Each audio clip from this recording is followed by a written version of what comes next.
All right. The randomized ascendancy roll continues. I decided to take a little closer look at the ritualists and the noticeables, but also just like a general overview here of all the nodes that we have access to when we ascend into the ritualist. What I actually missed, I did not catch this when I first was initially like just checking out the ascendancy.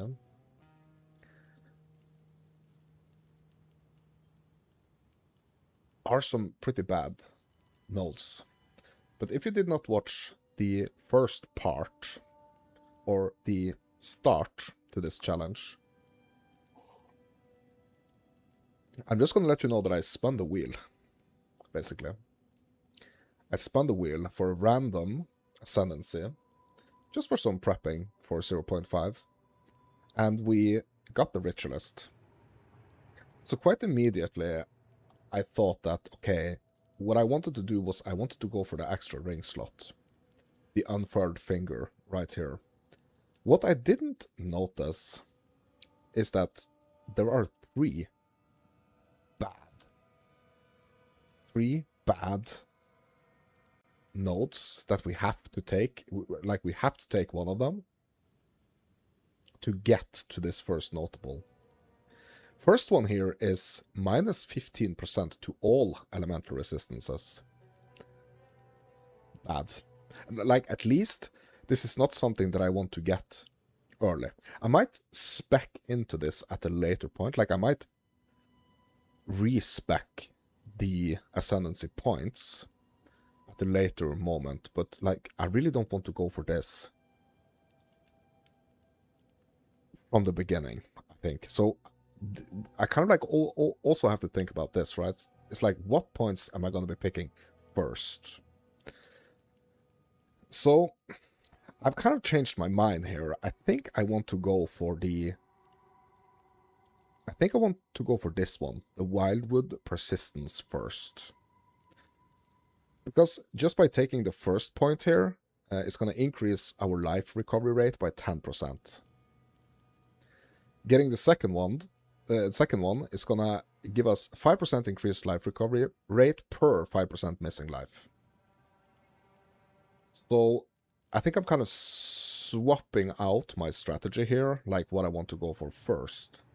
That I really wanted to go for something like defensive first. So I'm pretty sure I'm going to go for the Wildwood Persistence here first. Then we're going to go for the Blood Boil. And then later, when we kind of like have our build more fleshed out, maybe like when it's like pretty high level, we might actually spec out of a little bit of the defensive stuff here initially, and we might go for maybe like getting the minus 15 to all elemental resistances, like if we are overcapped. So if I can get in a position where I'm overcapped, I might actually go, you know, go this route, and like I might change the points later. Hey, what's up? What's up, my dude? What kind of image is that?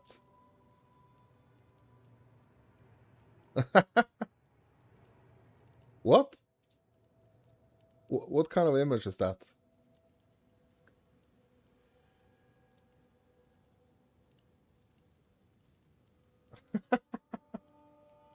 What the heck?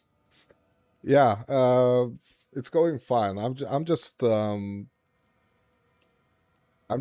trying to, or like I had this thought while I had dinner actually, that I might actually want to change the approach here. It's an emote, yeah.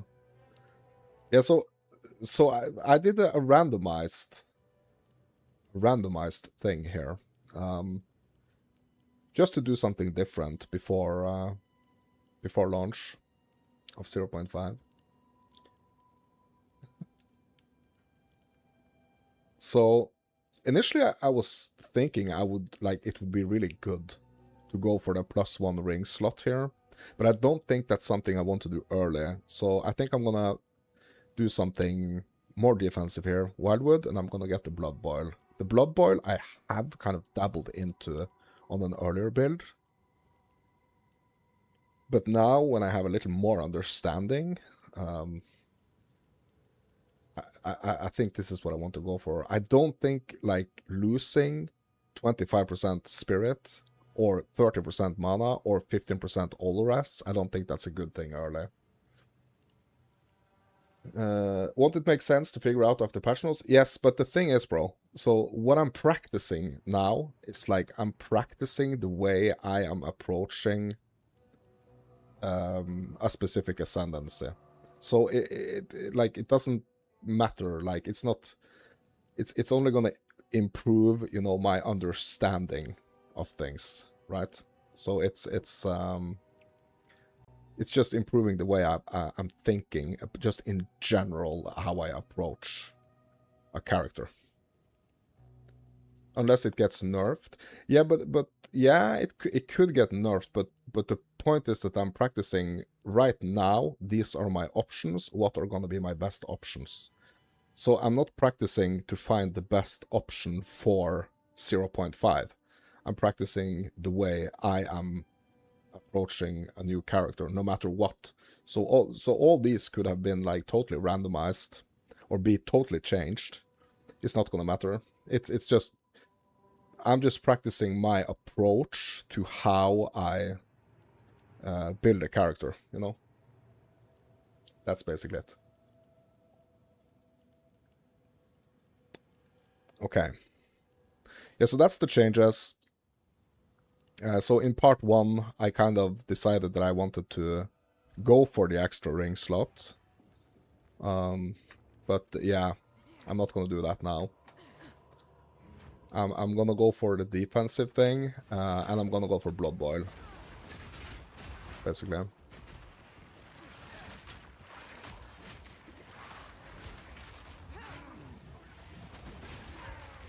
So it's just like a kind of like a general practice thing I'm doing here right now. I mean, it's a totally randomized ascendancy, you know.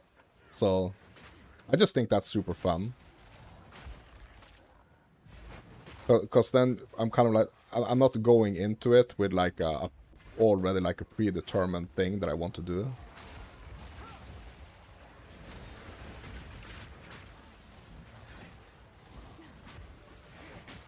My AI music was good. You went back to listen. Yeah, yeah. I started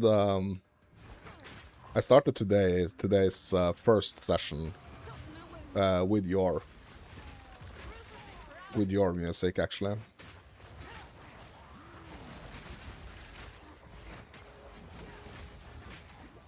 So this is actually the second second session of the day here.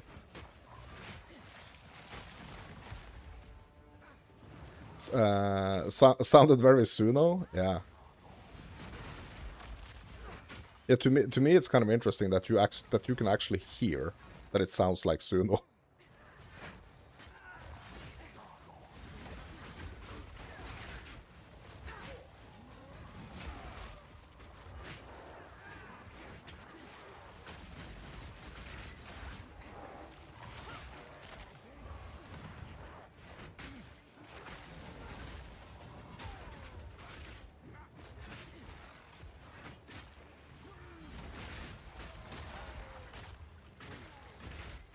You tested all of them?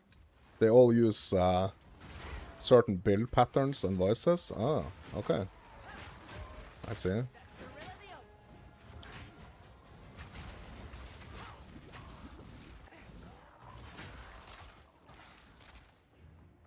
Yeah, I didn't know that. Like, I've only recently started dabbling in that. In that stuff. Okay, so yeah, so what I was thinking for Lightless Passage, actually, was I want to use, so I got this nod jawbone here. I kind of don't want to use it on my current weapon. I want to use it on like the the next upgrade, basically. What's it?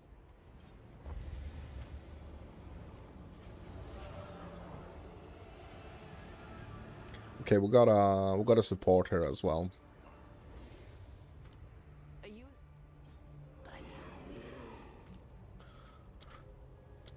Okay, so what do we have open here? Oh yeah, we got the Herald. Yeah, so what is this gonna cost? Okay, so we can either do the pinning or we can do the overreach. I think I'm gonna go with the pinning because I kind of like already started like a pinning pattern here. Watching me on your double screen phone is better. You have a double screen phone.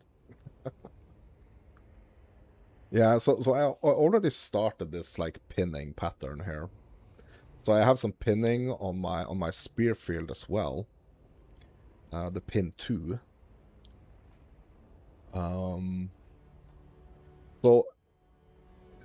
So that means like the spear field is gonna have so here's the thing, this is kind of connected, right?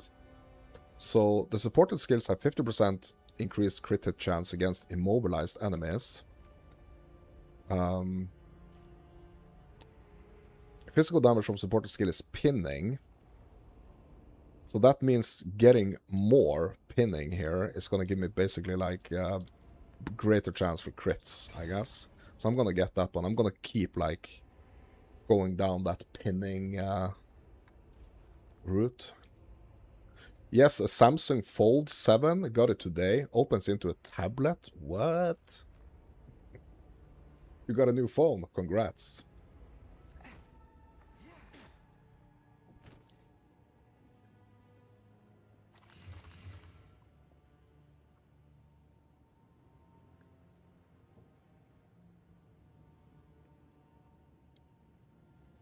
Okay. Can we use any... Okay, so we're not ready for any upgrades to the skills.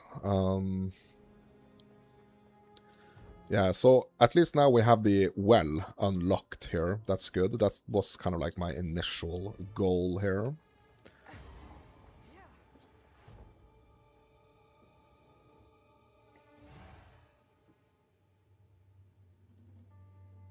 You needed to.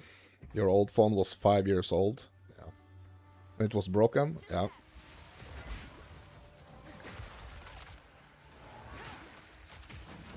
Okay, so probably what I should do now, instead of just like keep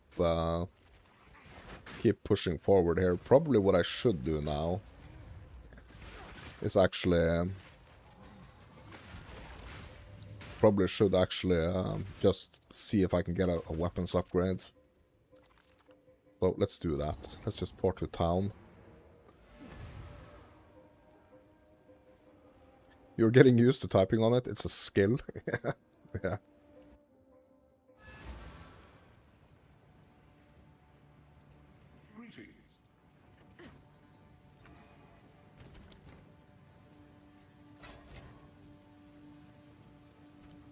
Okay, so let's see who's selling.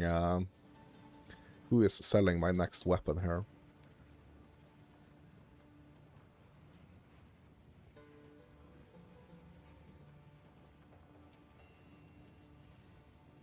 Okay, we can get this and we can try to do some crafting on that.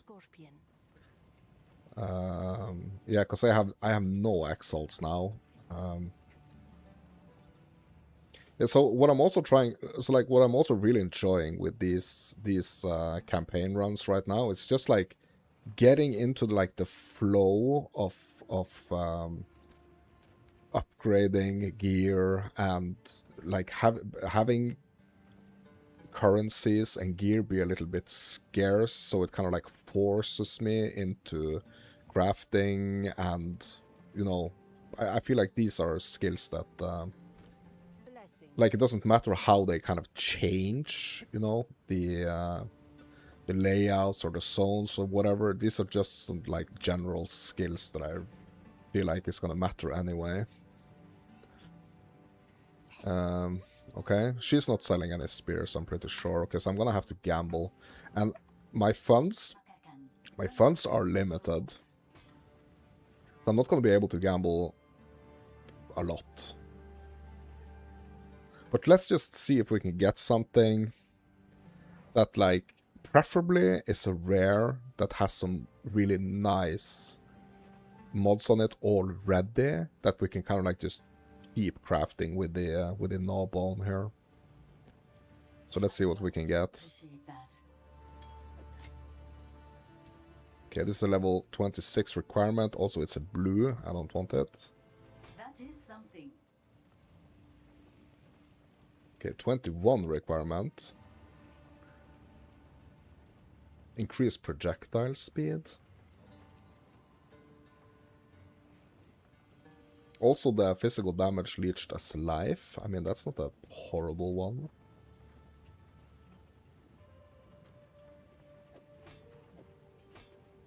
Yeah, okay, so I'm gonna keep that. I am fond of that.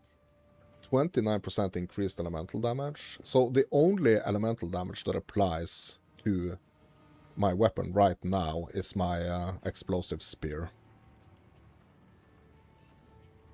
Yeah. What's the plan for today? Which campaign run has been the best RNG? I feel like maybe like best RNG. I think maybe was the Chayula monk runs. At least up until this point. Because, like, I haven't been super lucky with getting, like, a very nice weapon to begin with. I mean, what I did get pretty early this run was this unique right here. Which I was pretty sure, like, I dropped this in Act 9 early, in no, sorry, not Act 9. Act 1, I dropped this early. I was pretty sure I was not going to be able to do Geonor, actually, with this. But I've been able to do it, and, I mean, it's actually still going, so we will see how far I can push it with this one. Weapons and flasks are so important. Yeah, that's true. That's true. Weapons and flasks are important.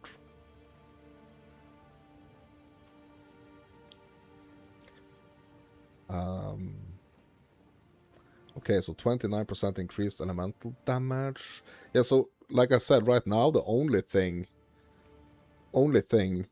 that applies to elemental damage right now is the explosive spear, and I feel like so like physical is much more important right now than like the elemental.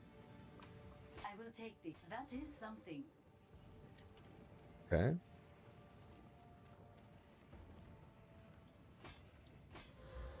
Not a single. Yeah, okay, so this is added physical damage. So this is nice.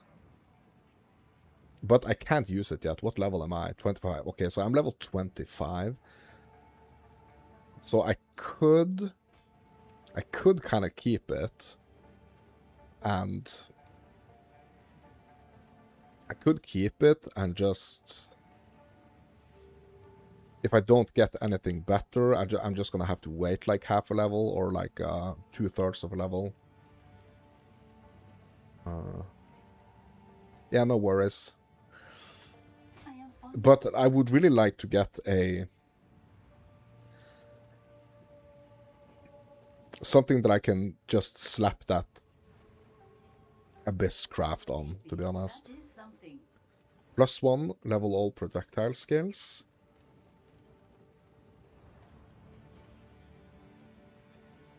Okay.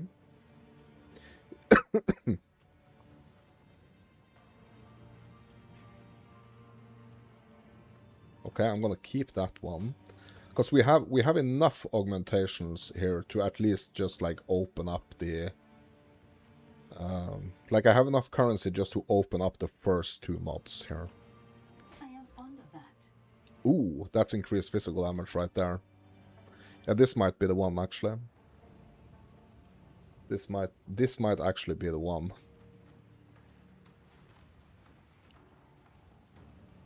So let's try hitting it with the augmentation here. Let's see what we can get. Okay, reduce attribute requirements. That's not the craziest mod. But so far, I think this is like the one that's worth trying to keep crafting on. Well, well, my friend. Okay, this is also added physical damage. I only have one regal though, so... Okay. Last one.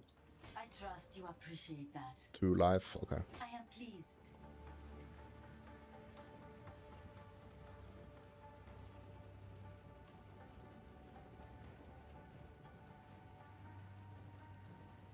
Okay, let's try keep crafting on this one. Crit damage bonus. Okay, physical damage and crit damage bonus. Yeah, I think this is definitely one of the better ones. Physical damage 20 to 50. Yes, I might actually just wait, you know. Might just actually wait for level 26 and like I think this is the best one yet. Okay, let's hit this one. The one with the plus projectile speeds. Okay, also physical damage. Okay. Okay, this one already has physical damage. What can we get on this? Attack speed? That's also really good, actually. That's actually really good. Okay, this one we can do both. Okay, so we got attack speed. Okay, physical damage, attack speed. Yeah, but the physical damage is too low. Yeah, physical damage is too low on this one. Cold damage one. Yeah, just gonna sell this.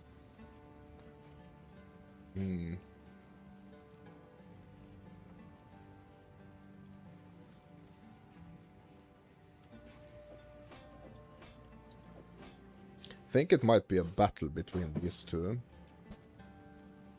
So like crit damage bonus or attack. So I think it's gonna be this attack speed one right here. Okay, so I'm gonna hit this with a regal here. Hopefully we're gonna get a nice mod. Crit dam bonus. Okay, that's great. And then we're gonna hit it with the jawbone.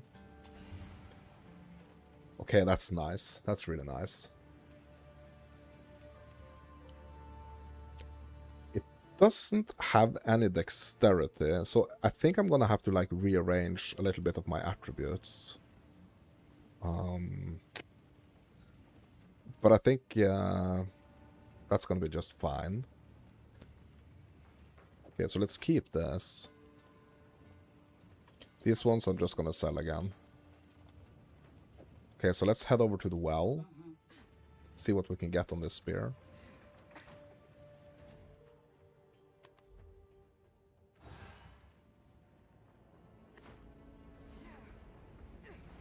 Deeper it goes. But I've not to get me there just now. What can we get? Okay. Bro. 40% increased physical damage? Bro, I'm gonna get that one. Bro, this is gonna be one beast of a weapon. Bro, this is gonna be a huge upgrade. Yep. Oh, yes. So I'm not gonna be able to use it yet. I'm gonna have to spec out of something, because, like, how much stacks am I? Okay. So what I can do, I can just spec out of... I think I just need to spec out of like one intelligence node, and I'm gonna be good. So let's just do that straight away. So as soon as I hit level 26, I can just equip it.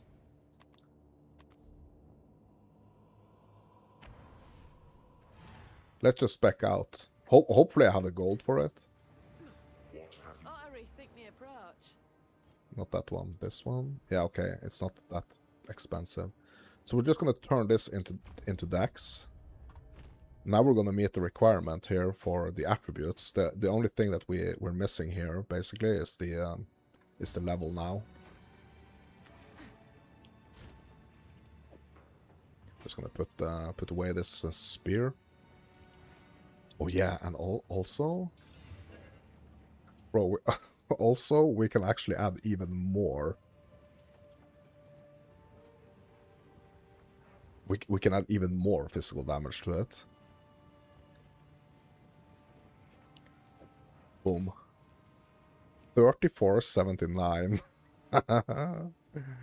Yes. Yeah, now we're talking. Okay, so now I just have to... Oh, and we can improve it. Hold on. Bro, 4093. Bro, that's such a huge improvement here to the damage. Okay, we're just gonna have to get that next level. So let's head to the Badlands again. Maybe do I have a portal here? Maybe I can just go back through the portal. Yes, okay, perfect. Cool. Okay, so now we just need to find the entrance to the pits.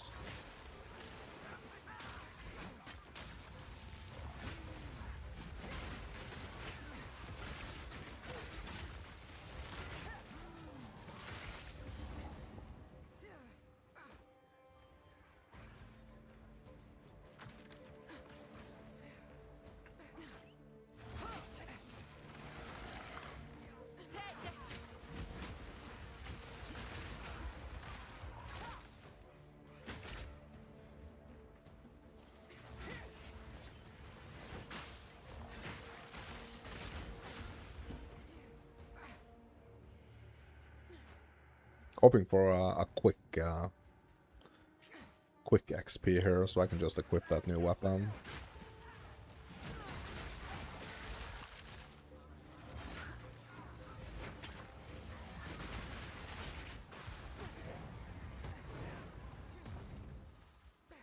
Okay, here we go. Pits. Into the pits. The stink of death hangs heavy here.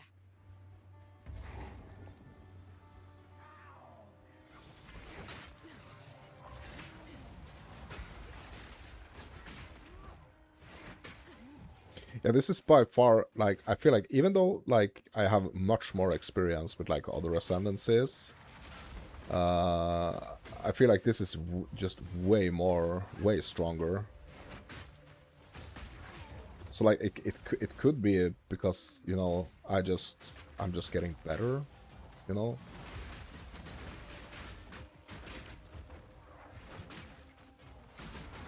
But it just feel like the build just feels stronger.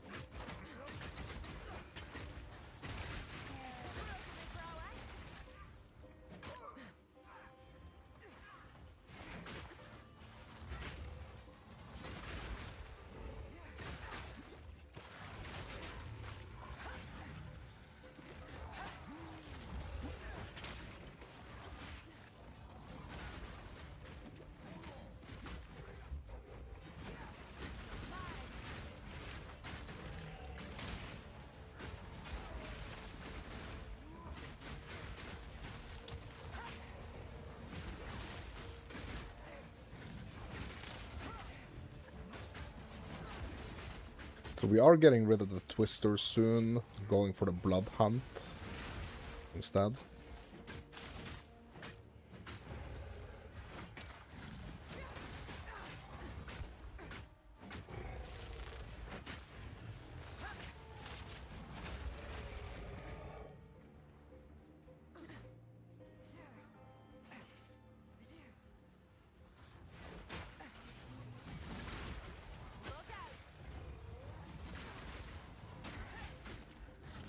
Specking out with the Twister.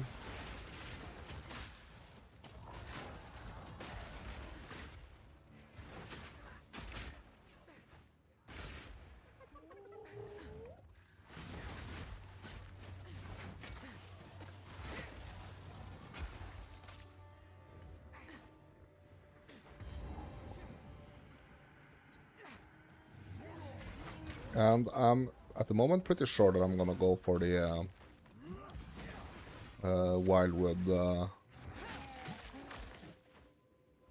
point first.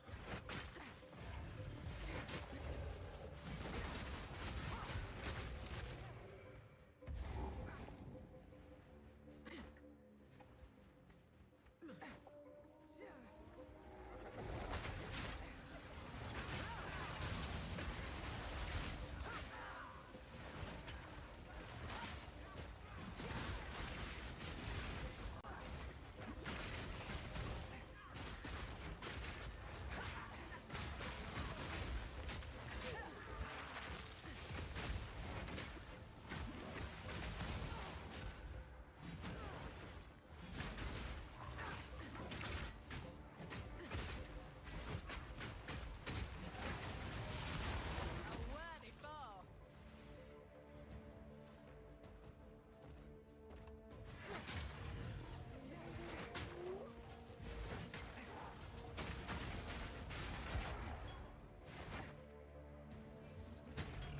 Superior Giant Life Flask.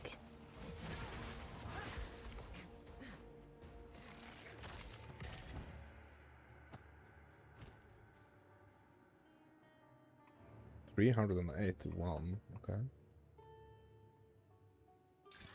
Charges per second. Life recovery to minions, bro? I don't have any minions. Just destroy that. Beyond to none. Watch your step.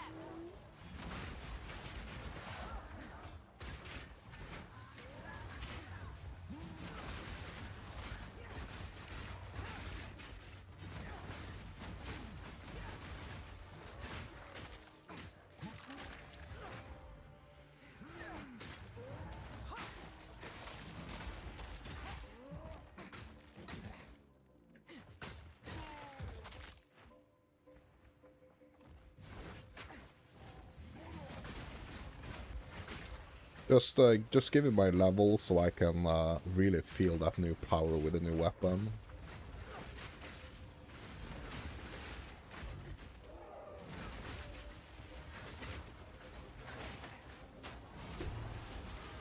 There we go.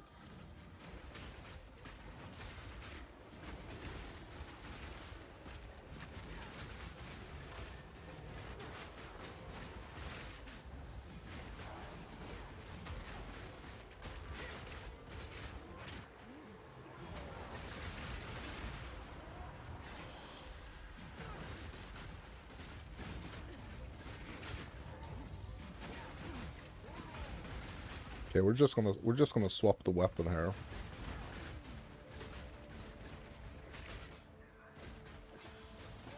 What? Why can't I use it? Why can't I use it?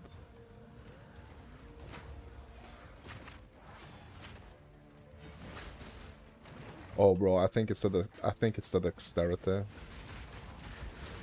Like I need more of it.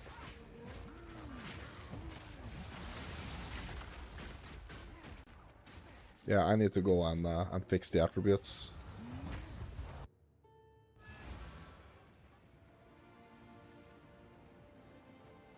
Because specking out of this is putting me down at 30 dexterity.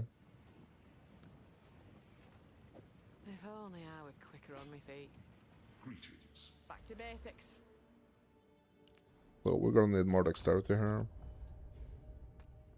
Boom. There we go.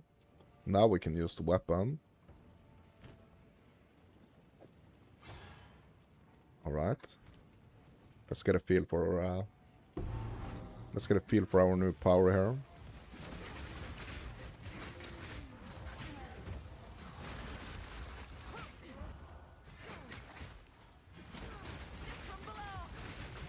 There we go.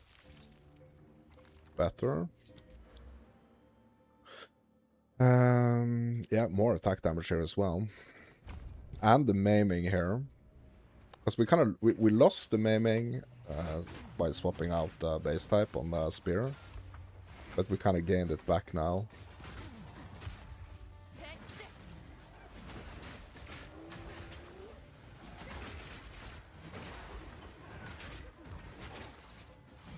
Okay, we need to go grab that piece of the relic here.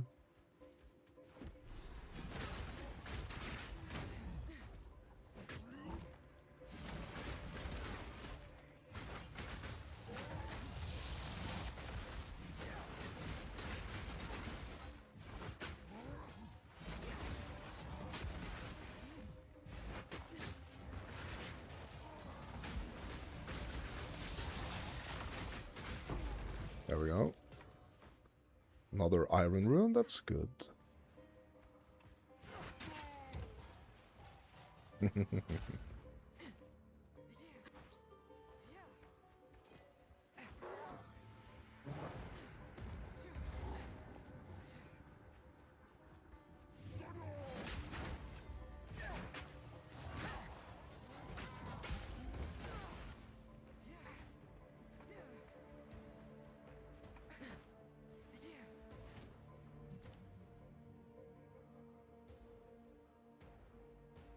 Bro, I need more decks. That's why I can't get the Blood Hunt yet.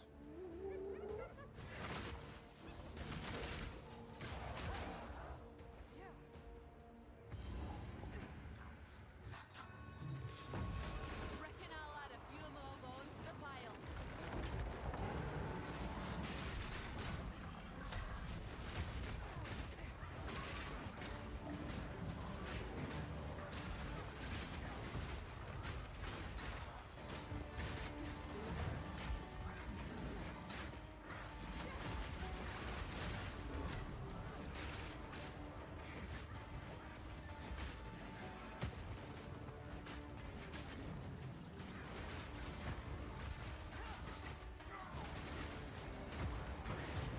Elephant down.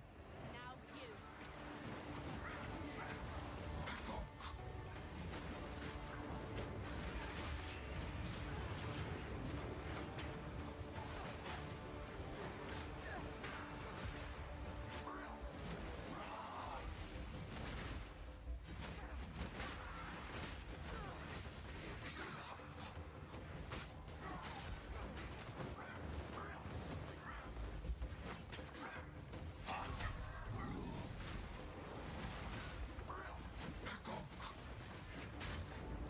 Bleed to dry.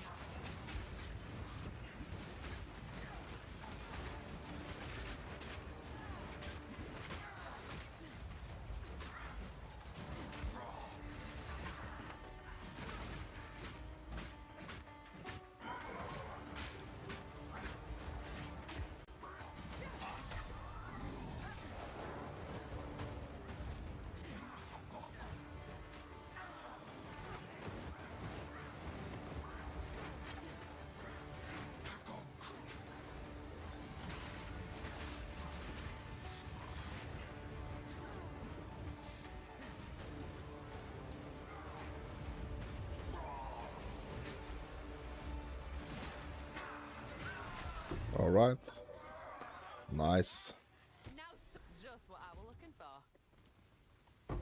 Okay, so we got that. Oh, and a jewel. That's nice. Get that gold.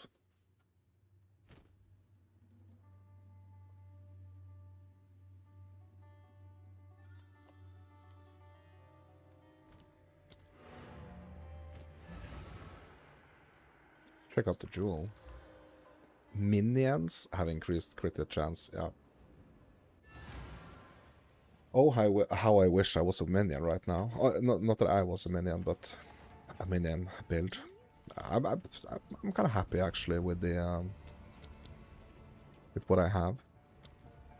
Okay, so we have an open slot on the Herald of Blood, but like I really don't. I don't think I want to go for the Overreach, to be honest. It doesn't seem like a great choice. Spear Throw I'm actually using a little bit, so...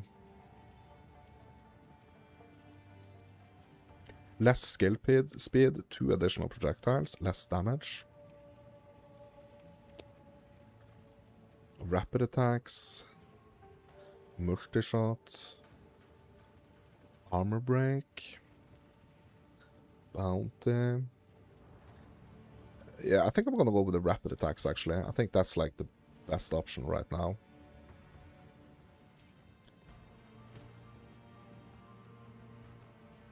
Ooh, and actually, we have 2 lesser jewelers. Okay, so I'm gonna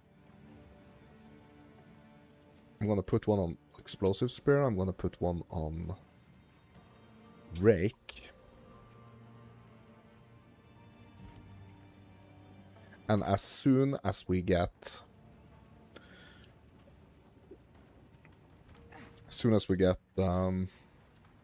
new supports, we will have another look.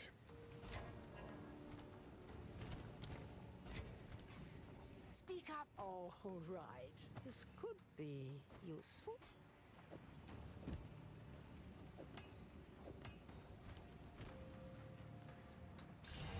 That's it.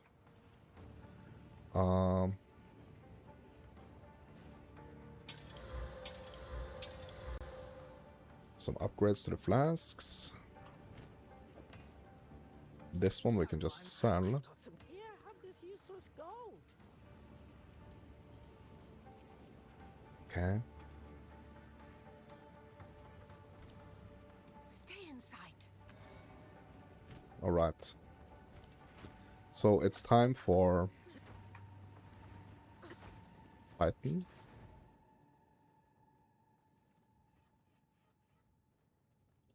Valley of Titans.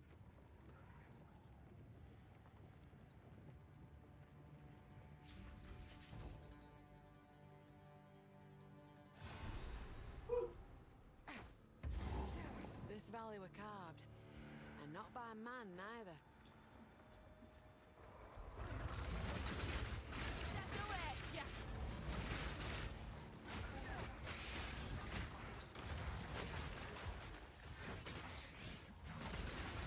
Return to nothing.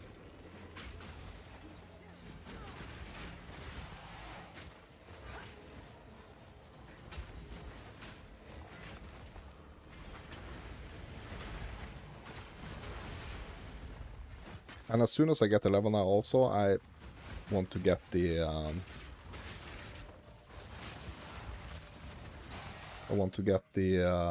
extra little decks.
Yes, okay, so we got a bone. That's great. You should have stayed buried.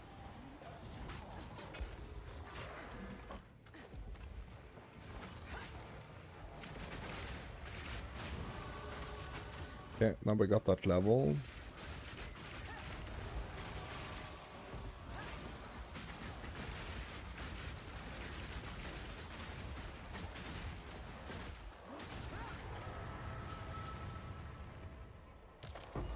Oof, another bone. Perfect.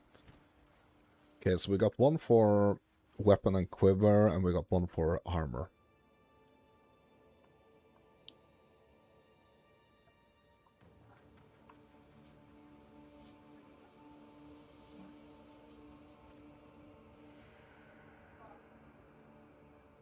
Yeah, I'm gonna have to think about that. What I don't have to think about, though, is...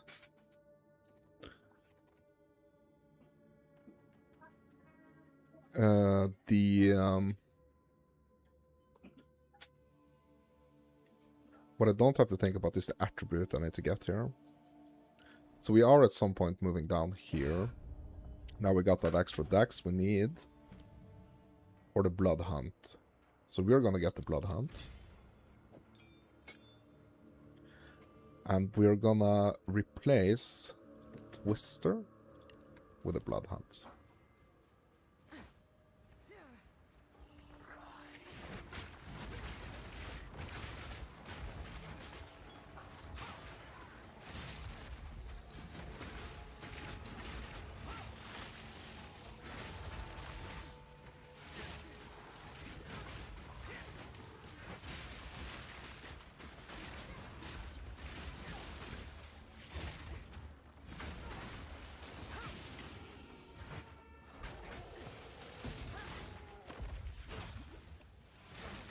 A worthy foe.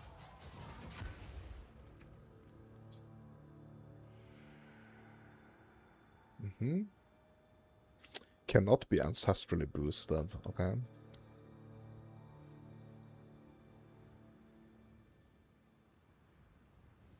%10% more area of effect per 18 blood loss consumed, up to 500%, bro. Yeah, it's one of those skills that are kind of like gonna come to life a little bit later. Nowhere safe. It's just like a nice, also like, movability.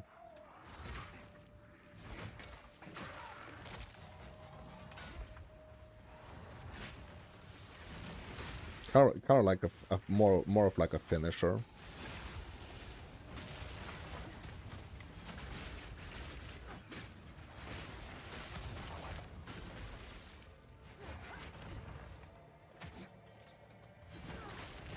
Okay, is it time for temple soon? Oh, stitch gloves. Okay, yeah, it's time for temple.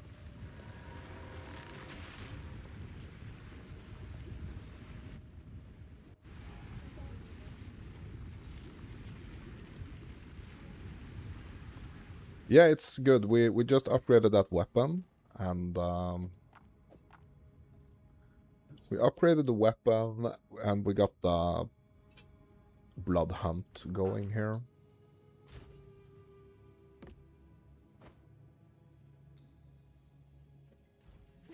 And it's time for temple.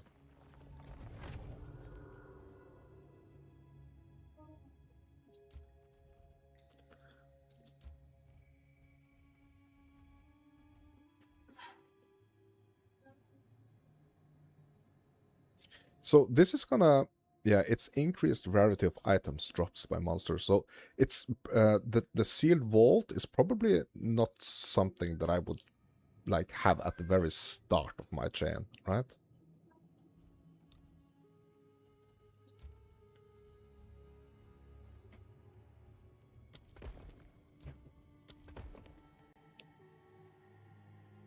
Chests have more rarity, okay. Construct monsters increased effectiveness.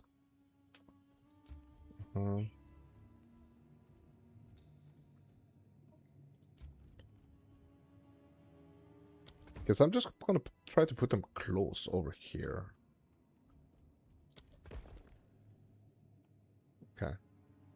Yes, we just added these mods right here. The increased rarity and the more item rarity.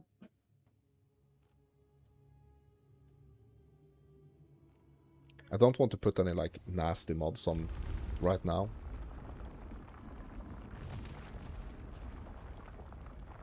Get AI to build your temple layouts? No. No, no, no, no, no. Won't keep still, this place.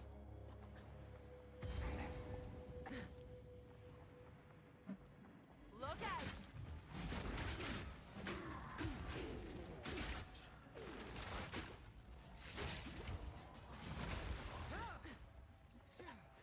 Are you going to make builds with a new build thing? Yeah, I'm thinking. Or at least, like, what I'm thinking is that what would be nice to at least have the option to do, you know, is to...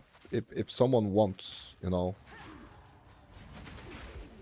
If someone wants to have, like, a closer look at the build, kind of... it seems like it's going to be pretty easy to share it, it seems. So, it's definitely a tool that I'm interested in exploring. So we got this little teaser of it, or like, I wouldn't say it was more information about it. It was just like almost like a reminder from GGG that we are getting, you know, that it's coming in 0.5. But I still don't understand quite like how to export the builds.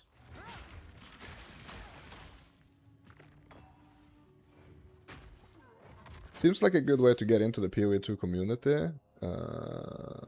Do a video showcase explaining it in more detail too. Yeah. Yeah, absolutely. But so I feel like I can kind of already do that, like with some of my builds. But I would like to have like the, or it's gonna be nice to have like the build planner to go with it. No? Augments are rare with a new random. Okay, so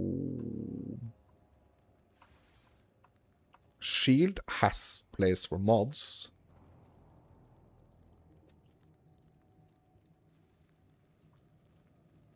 Rings have place for mods. Yeah, I think I'm gonna swap out this shield pretty soon anyway, so... Yeah, I think I should do the rings.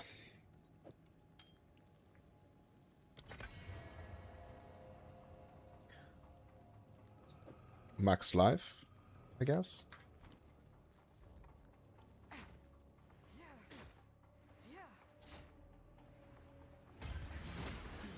You forge now but sorrow.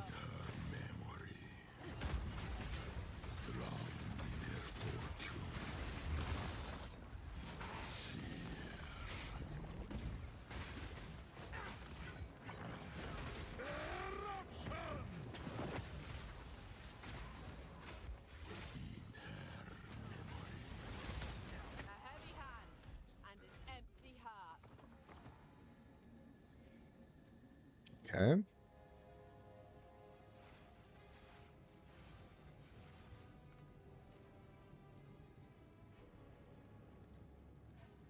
Let's go with the boots here. Plus 90 in quality. Nice. Okay, temple is complete, but we have another room here.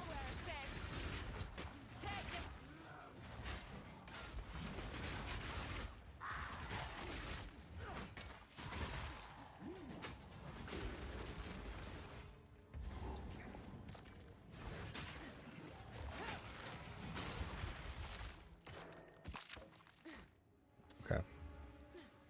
That's basically it. Small temple for now.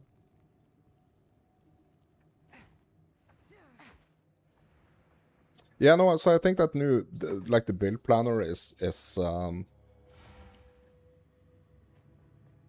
pretty cool. I do think that. Okay, so we got this currency or this these bones here, so we can do some more crafting. I'm just like, I feel like I really should upgrade like all of my, or at least like my helmet and my gloves and my boots. I feel like I should upgrade them, and my shield actually. I feel like I should do an upgrade on just like the item itself before I start desecrating. Like, I don't want to waste any of those bones basically on a weapon that I'm, or sorry, on a gear piece that I'm just gonna be swapping out soon anyway. Okay, let's grab this checkpoint here.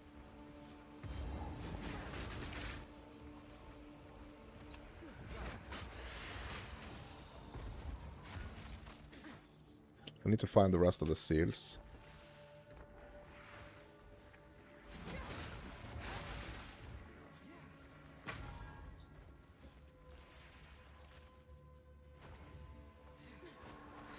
I feel like with how much endgame stuff has been added, it's easily gonna be like a 500 hour endgame for a lot of people. Yeah,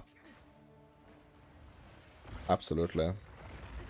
And also, it's just so much more kind of organized, if you get what I mean. Like, it's gonna be so much more of like you know, streamlined what you should, or like how you kind of like progress the end game, kind of. And just exploring like the systems and learning the systems. I mean, that's gonna be a lot of hours also, I think.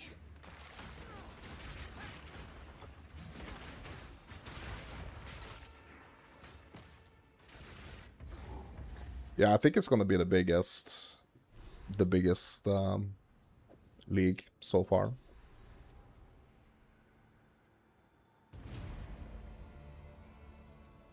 Yeah, I usually just go with charges gained here. So I'm just gonna stick with that. I like that the best.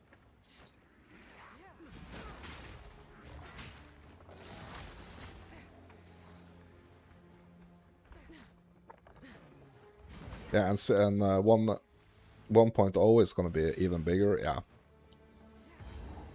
I think what they want at this point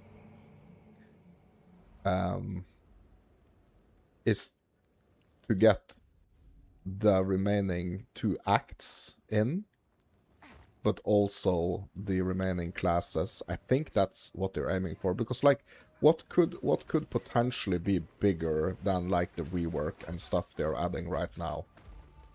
Or at least that's my thoughts, right? What can be bigger? You know?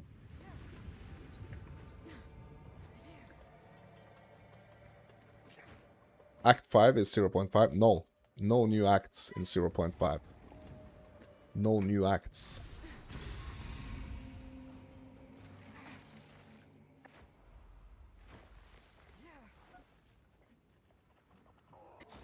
You watched some interviews with Jonathan? Had to cut a lot of uniques and skills. Yeah, you mean for cut them from 0.5? Like not releasing them with 0.5, you mean?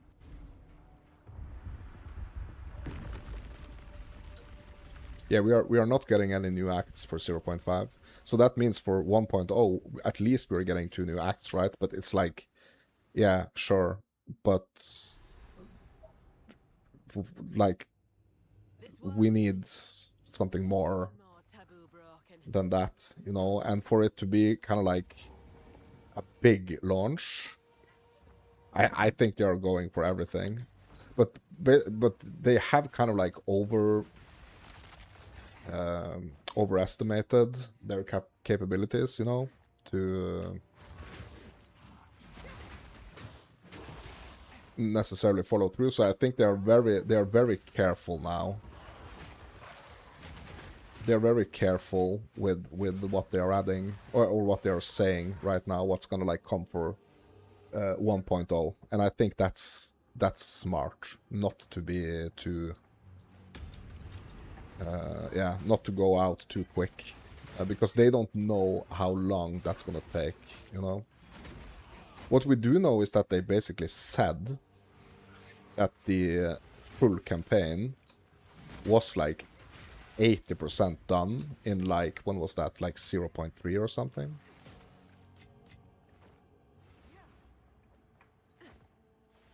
But also, if we are not gonna get like a 0.6, or we are not gonna get any patch, any big patch between 0.5 and 1.0,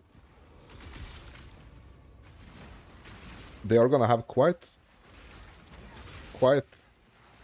the amount of time, I'm thinking at least, to complete the last 2 acts and get the other classes in the game. I think they are aiming for like by 0.1 we have the acts and the remaining classes, but that would be insane, right? Because that would mean that we would get like how many 4, like the 4 remaining classes.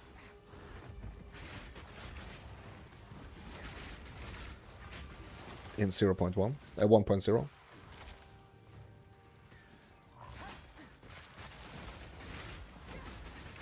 Yeah, they are already playtesting. Playtesting what? The acts or the classes?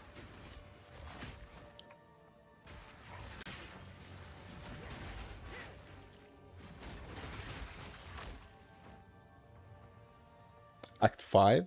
Yeah. Yeah, I think I'm 100% sure that Act 5 and 6 is gonna come in 1.0, like at official release. Yeah.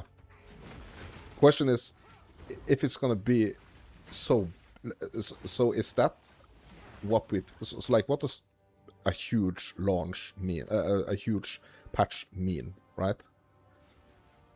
So to me, it's kind of like content. That's the huge patch. And obviously, like all the quality of life stuff and the improvements to already existing things, like balancing and stuff, you know, that's kind of obvious, right? But if we are talking about, you know, what's actually being added content-wise into the game, the main content that we have been told is coming, that is remaining, that's the 2, that's Act 5 and 6, and the remaining classes. Hopefully more multiplayer streamlining. Yeah. So basically, like, PoE has never kind of like had like this a focus of like the multiplayer aspect apart from trading. I think like it's never been a big focus. I think it's a huge opportunity missed to not have it in the game. Like, imagine having like an arena where you fight other players, like where you fight, you know. I think the way to approach that though is with some like pre-made builds. So I don't think you can allow people that are doing like billions of damage to compete against people that are doing 6k damage, you know? So it needs to be some type of like pre-made stuff, but I feel like it's such a missed opportunity to not have some sort of like PvP, at least in my opinion. Like, I love that aspect, but I think the way they need to try to balance that is to have some like pre-made characters. PvP never works in ARPGs. Oh, well, why, I wonder. I wonder why. I just think it would be really cool to have it in. It's tied to class stats. Yeah.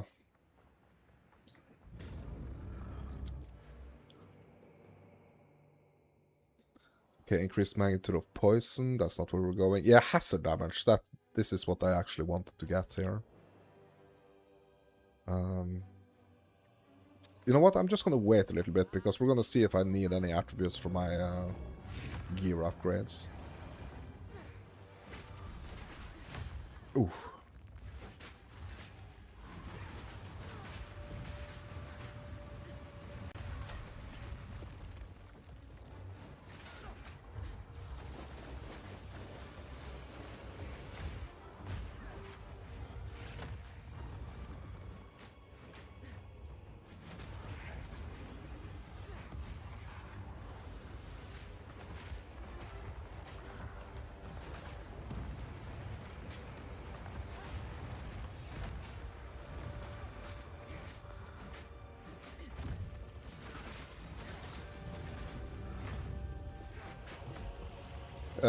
Attributes, you mean? Oh, you mean things like stuns and freezes? Yeah.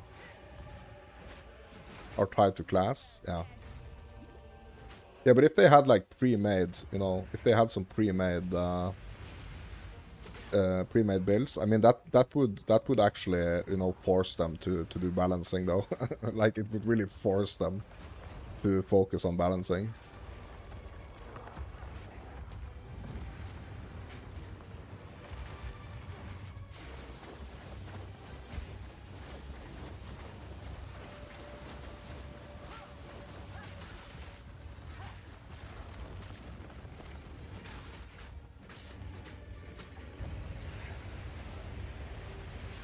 Like, you know, like the problem if it's not like pre-made classes, like the problem would be that there would be some people with some like extremely insane items, right? There is gonna be some people with extremely good items that are, or yeah, that are just gonna like crush the rest. So I really think that if that was gonna work at all, like it would have to be some type of like pre-made system, pre-made build system. A little gem for a big brute. Reckon it's mine now. Diablo 4 was a perfect example. The Necro was so OP compared to everything else. Yeah, you mean in PvP? Yeah. So, but it really kind of yeah. How can I put it? Like it really showcases like the differences, you know, between the like the unbalance of like the character powers. Yeah, and then it became constant. It became content. Yes. Oh, am I crashing? Oh, game crashed. Bro, that's first time in a long time. Yeah, I mean it didn't work in D4. 100% didn't work. It did not work in D4. And it's such a shame because, you know, it would be so cool if it actually worked. That would actually be really cool. Yeah, I don't know if it's like it would be very interesting to kind of hear some type of discussion on like why it's not working, like why isn't, because it is something that people, I think like a working PvP system is something that people would think is cool, right? Don't you think?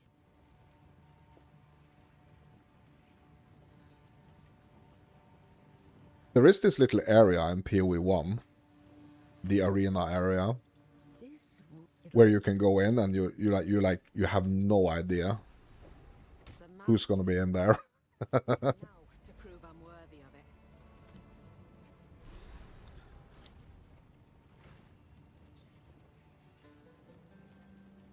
It's too many issues with Smurfs boosting and selling accounts. Okay, you think so? You think that's the issue?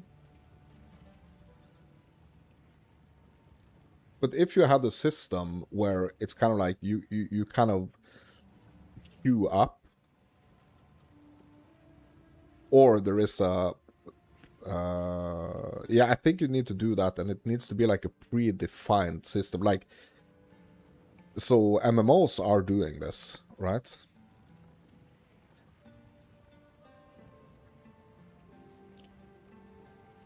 You know?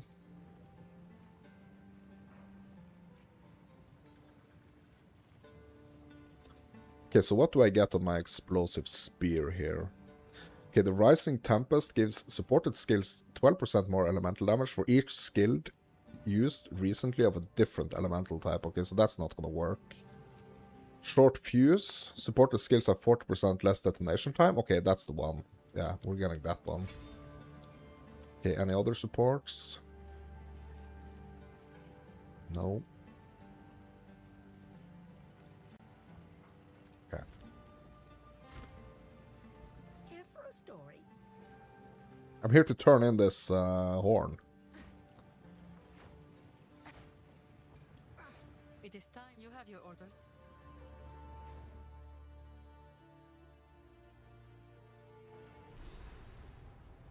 You doubt they want to play cat and mouse with an anti-cheat for PvP? Yeah. Yeah. In all my wanderings, I've not seen anything like this. I think so like I think someone's gonna do it. Like I think in the future it's gonna happen. I think. Okay, are we ascending?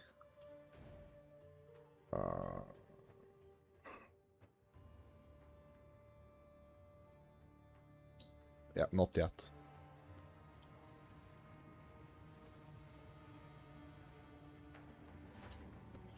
I just think it would be so cool. Like I want to see. To be laid to rest in the sky. Like I think it would be really entertaining if like there is a way to make it fair, you know. Should have no exclusive rewards and be just for fun. The PvP aspect, you mean?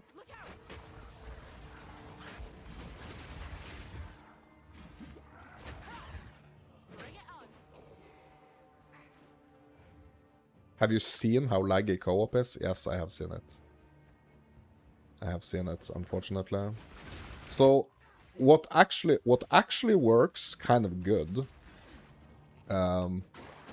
So I purchased early access on PS5 actually before I purchased it on my PC, and I was playing like local co-op, and that actually works kind of nice. But the issue is when you are playing with other players, you know, like when you're playing online with other players across the globe, or just, you know, in a different country or whatever.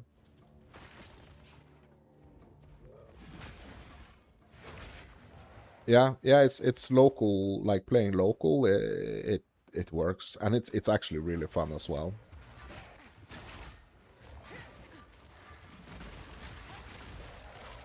So that aspect, I feel like is that's kind of cool. The only thing that I remember that was not very cool is that, or like I think that was the case at least.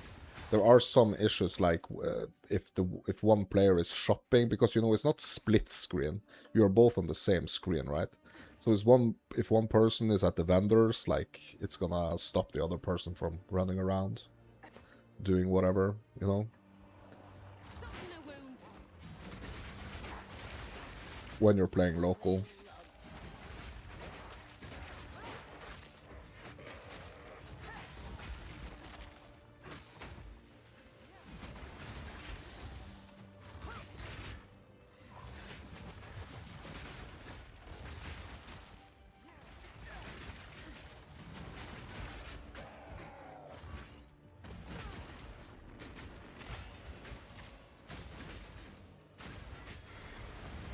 A worthy foe. Yeah, the couch co-op, I mean. But it's really fun. It's actually really fun.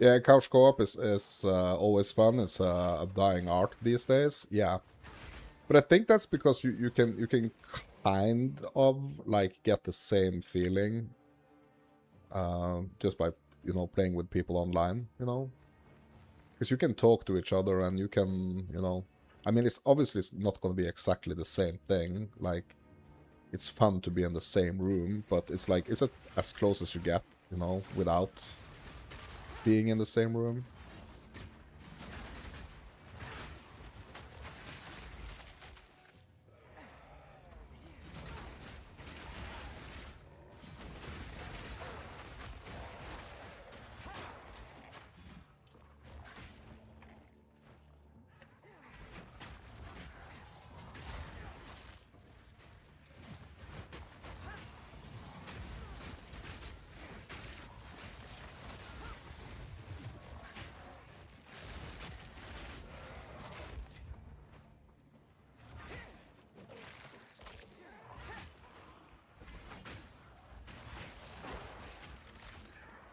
Yeah, like 5 people in a room playing Call of Duty private matches, bro.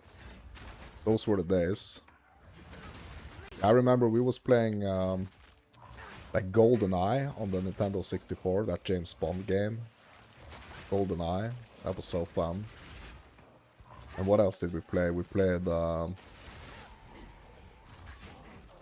we played a lot of like these super early. So I don't know if you've seen like the interviews of with David Brevik. He's like one of the creators of Diablo 2. Like he was talking about, he was playing a lot of these like text-based games, MUD games. We will play a lot of those games also.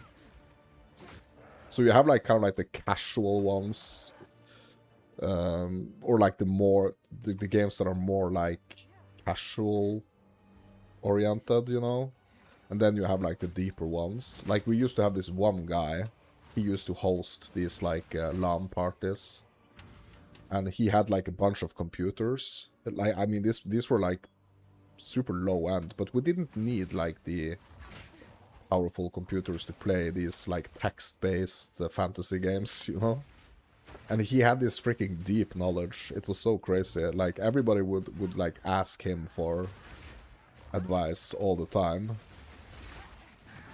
It's crazy how kind of like addicting text-based game can be, But it was kind of like games like this, but you would have to kind of like make up the visual aspect of it. You would kind of like have to make up in your head, because the text would just say like, yeah, there is a goblin approaching, what do you do? And it would kind of like, you could look at the goblin and it would kind of like describe what you're seeing and stuff, but only text.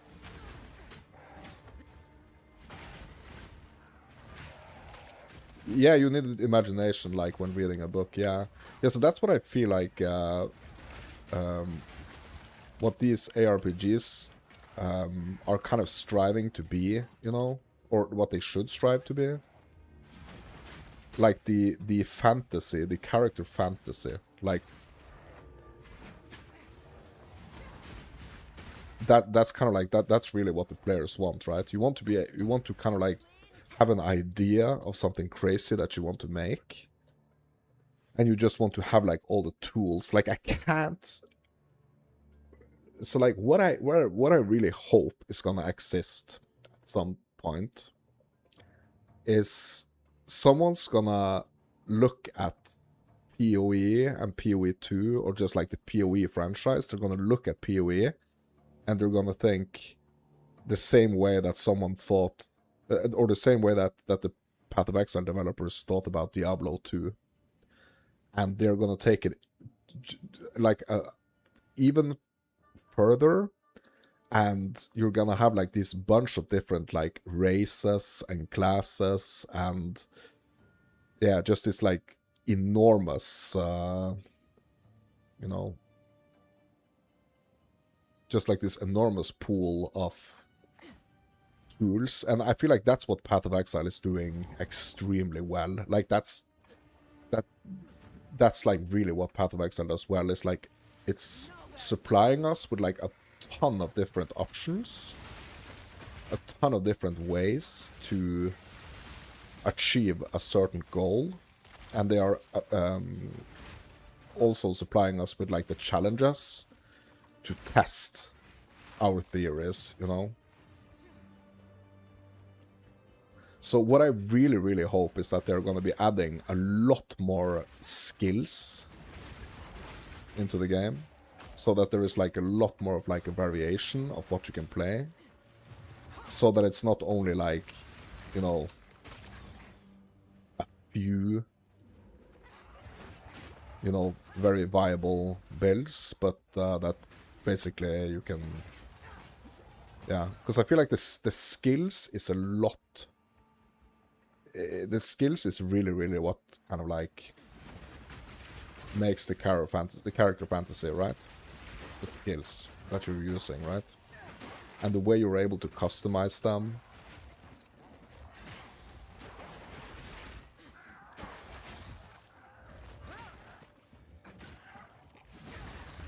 So I think they really want to do that, and I think they really understand. Like, I think the devs really understand that that's what the players want, because I think that's what the developers want themselves as well. Oh snap, we gotta fight both of them. Yeah, usually I try to only fight one of them at a time here.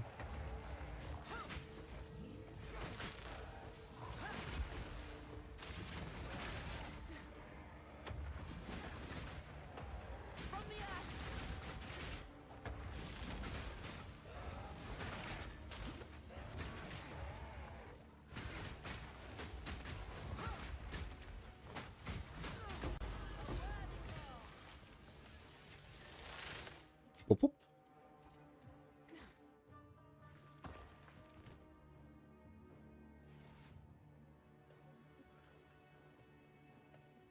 They couldn't fit them. Yeah, they are. And if they could fit them in 0.5, there's gonna be more. Yeah. You can't wait to see the ward skill. Yeah, you mean like the new Kalguran skills? Bro, me too. I'm so excited. I'm so excited to see those new skills. And it's also very interesting that they are gonna cost ward. So it's gonna be like an addition. And I think that's really cool. So it's gonna be an addition to what's already there. Just another layer, you know?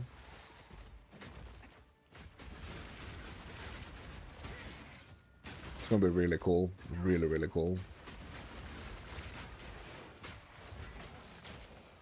11 days. Yes, bro. 11 days.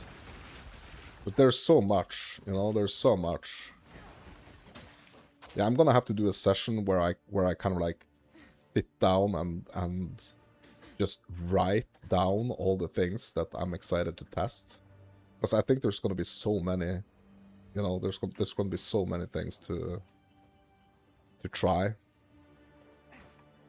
and test. You're trying to get as much Rocket League and Crimson Desert in that time, yeah. Yeah. Yeah, there's gonna be a lot. Like, there's gonna be a lot to Thin up here. Makes me heart ache for home. to chew on. So what are your thoughts on the two new ascendancies that's coming? Do you have any thoughts on them?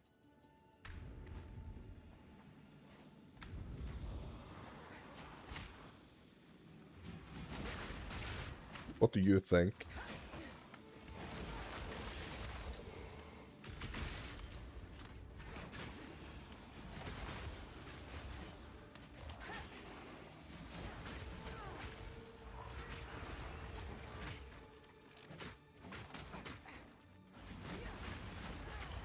What else?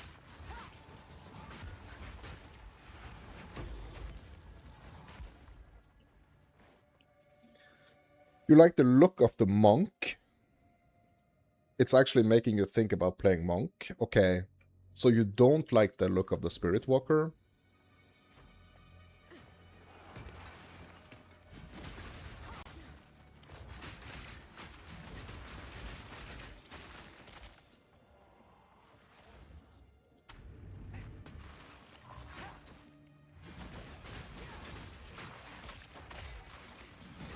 Or is it just like you think the monk looks more interesting?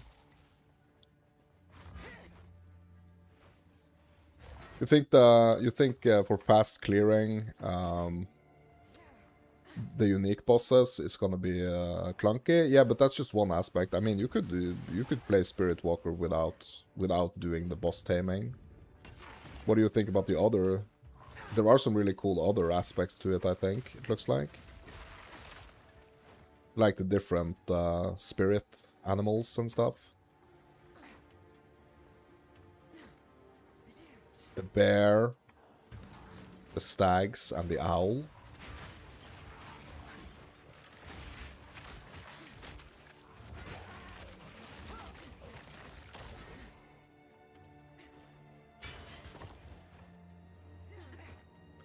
Maybe the whirlwind spam? Oh, yeah. Yeah, bro, I can't stand it. Like, I've tried, so right now I'm playing Huntress, right? So, it would be easy for me to kind of, like, fall into the Twister shenanigans, but I just like to do, like, a blood-focused... Huntress.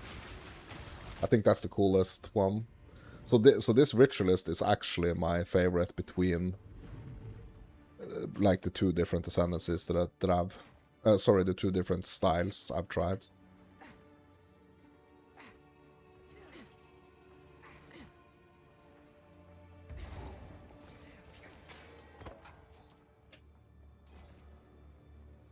The new ascendancy has the owl thing. Yes.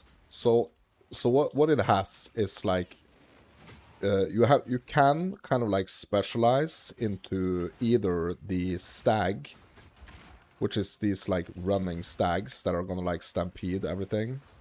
So I think it's probably gonna be kind of like similar to how the stag. So this is just speculations, but I think it's gonna be kind of similar to how like this spear field skill works.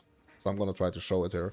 So this skill right here, you know, it kind of like shoots out all these spears in an area in front of you. I kind of like have a feeling that the stags are kind of like gonna be the same thing. I mean, they are obviously not gonna like stay in the ground like this, but they are kind of like gonna be moving forwards in kind of like a wave motion, doing a lot of damage. And then you have the owl, which is gonna buff all your projectile skills, I think. And then you have the bear, which is like your super tanky companion, basically. You can kind of like specialize into one out of the three, or you can do like a mix. And the mix is also gonna grant you this buff. I can't remember exactly what it is. Owl whirlwinds. I think the owl is all projectile skills, isn't it? It's giving you added projectiles, I think. So the twister, you're talking about the twister, that's a projectile. But I think the owl is gonna be like giving you multiple projectiles. It's gonna add projectiles to all your projectile skills. Or most of them, I think.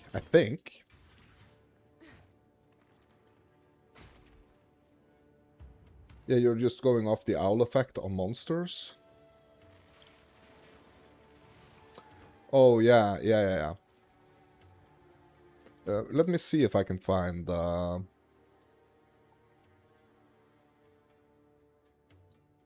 Let me see if I can find... Like, have they... I don't think they've added...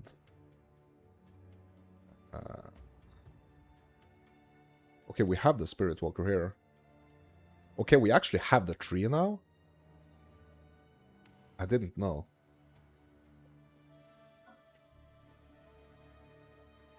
I actually didn't know that we had the tree.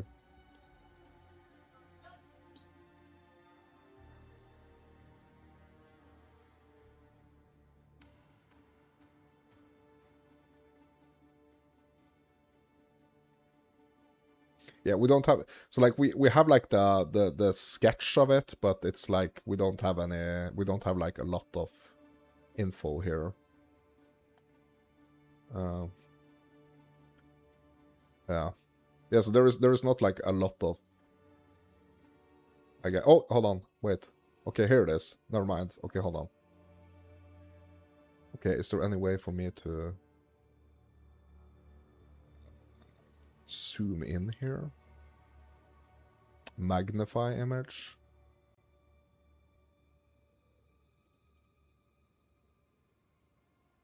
Okay. Yeah. Cool. Yeah, so we have the Vivid Stampede. That's the stag one I was talking about. Gain a Vivid Wisp for every 20 meters you move, up to a maximum of 3. Expend all Vivid Wisps to trigger Vivid Stampede when you attack. Call upon spirits of the stag, sending them leaping forward. Each stag releases a damaging shockwave each time it lands. So that's the stag one. And then it's the... where is the owl one?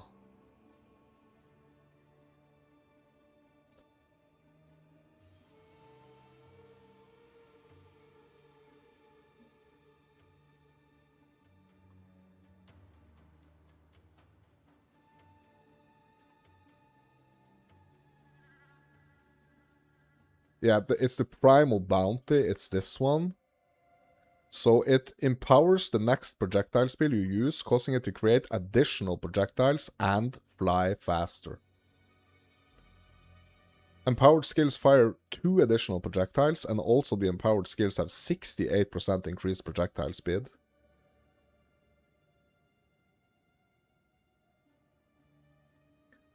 So it's all, but it's all type of projectile skills. Right?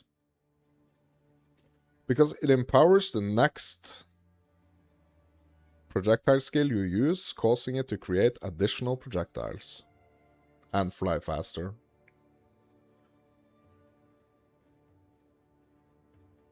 But some, so what I'm wondering about this, because like some skills, for example, this the explosive spear that I'm using right now, it has a limit to 1 spear. It is a projectile. It is a projectile skill. So what I'm wondering is this gonna change if I take the...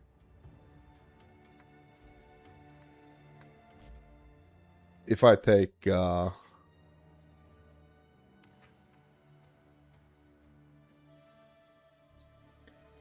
if I take this Primal Bounty.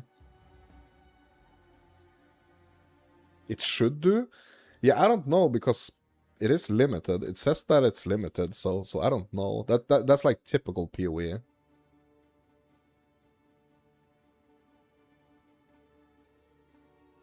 Yeah, I don't know. We'll have to wait and see. Yeah, and then the third one, that's the Wild Protector. Call upon a bear spirit companion to maul your foes. The bear spirit leaps at enemies to maim them, leeches life with its slam, and periodically roars to intimidate enemies. The bear spirit does not count toward your companion limit.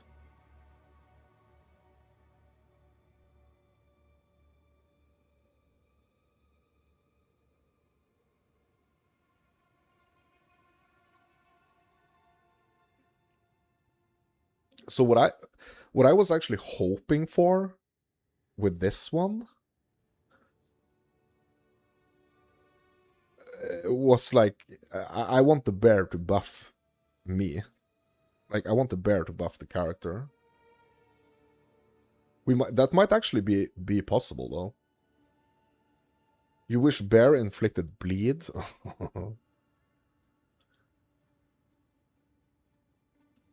Yeah. So, but what you can do, or if you, so like, if you get all three of them, how I'm understanding it.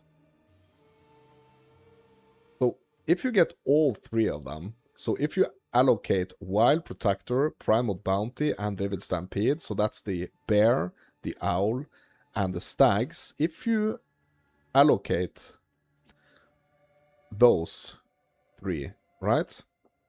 You will get this buff right here. And it's a passive skill that is free to allocate. So it's adding Embrace of the Wild.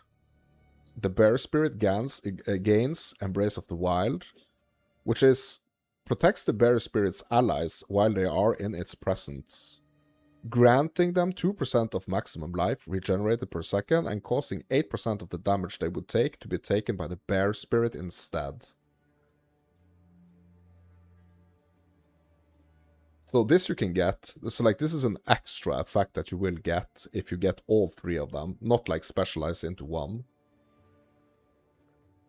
And also you will get Soaring Ground. Grants 30% increased evasion rating and 40% increased damage while on full life to you or your allies standing on it. Soaring Ground has a 4-second base duration unless otherwise specified. And also you get the effect of the stags leaping towards enemies. So you could do that instead of like specializing, you know. But what the different things you could get from like specializing. So let's start with the stag. So if you go, you get the Vivid Stampede, you get the stags. But then you like keep going here. You will get this Morrigan's Guidance.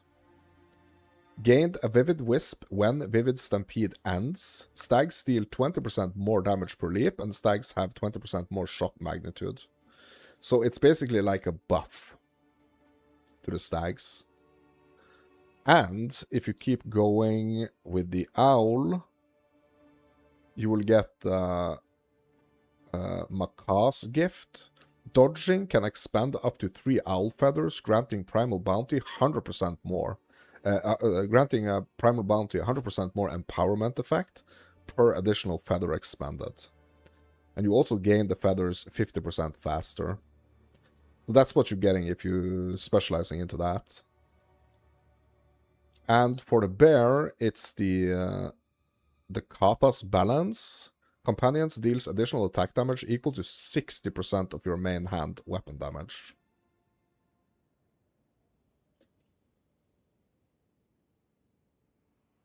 You were thinking whirlwind span for sure, bro. Ugh. Yeah, that's not for me. It's a good thing that we are different, right? Yeah, that's just not for me. It's too... No.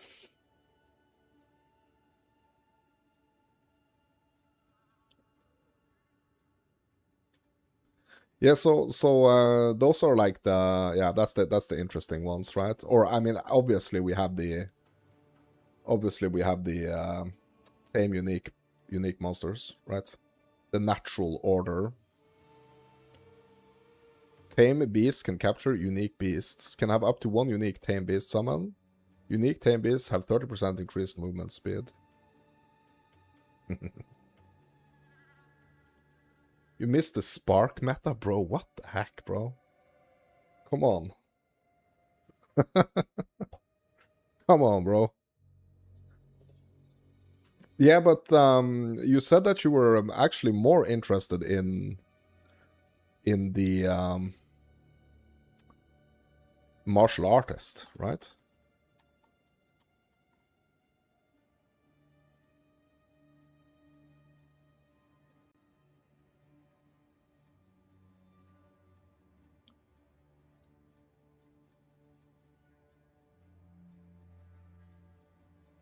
Okay, there are actually points here we don't know. So there are points here that's not revealed yet.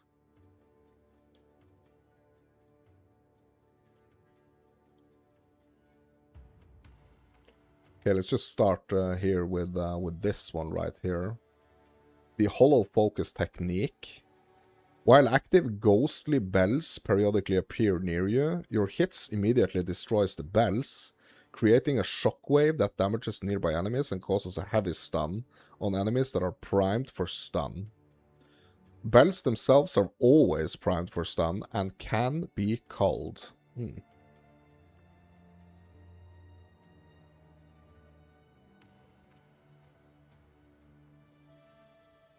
Spark meta, you never had to dodge. You just want to one-shot rooms. Yeah.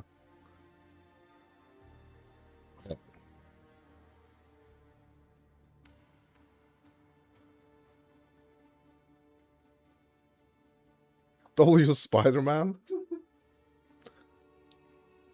I actually thought this was my youngest son, but it was actually the woman. What the heck?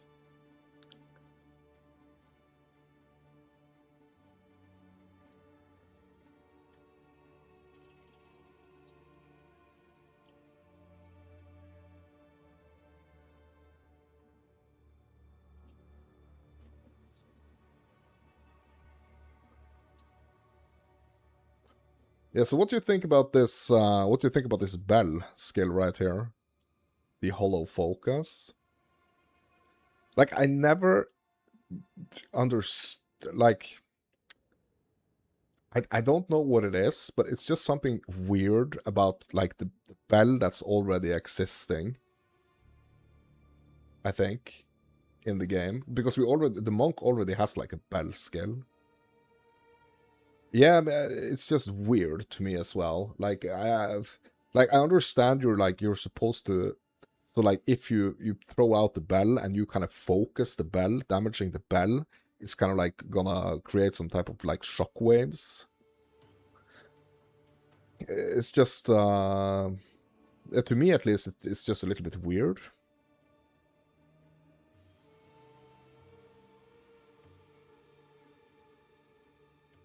It's probably good for bosses. Yeah, I haven't even thought about that.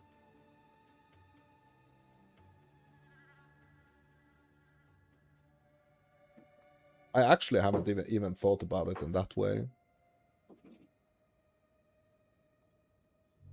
So I am kind of, you know, I do sort of at least like the, so on the Darkness Monk or on the Chayula, like I kind of like to do the frost approach where I throw out the frozen locust and then I hit it to make it kind of, you know, freeze and do frost damage. I kind of just like never have thought about the bell in that way. No stun buildup is lame. Yeah, it cannot cause stun buildup. And also the shockwave radius is 2 meters. Yeah, I wonder if the quality to this is gonna like add make like the shockwave radius bigger. Maybe that's the thing. Maybe that's why maybe that's why I think it's a bit weird. And also the duration. Okay, so the duration is 5 seconds. Maybe if the duration was buffed. Yeah. Yes, I feel like maybe if the duration of the bell was like longer and the shockwave radius was bigger. I don't know. But basically it's just like a different type of bell, right?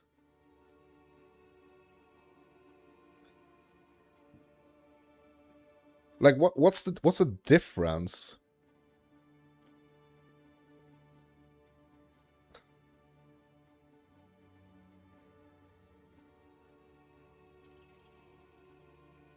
Okay, so what's the difference between this bell and like the existing bell? It's extra bells? Is that the thing?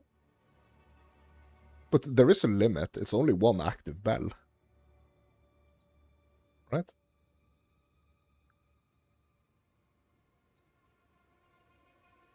limit one active bell.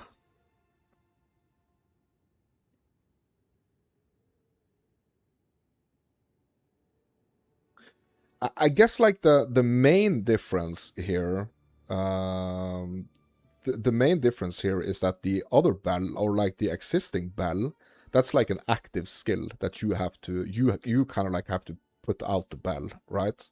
You have to use the bell skill to summon the bell. But this one is the bell periodically appears near you. And your hits immediately destroys the bell, creating a shockwave. Yeah. Yeah, so that's also the difference. Like the other bell that's already in the game, you kind of, you have to keep hitting it. And it's not destroyed necessarily, I think. It's just like despawns, right? After some seconds. You wonder if you can hit both at the same time? Yeah, or like bounce between them. Like flicker strike between them. I mean, you basically can't do that. I mean, you could do it one time, right? You can,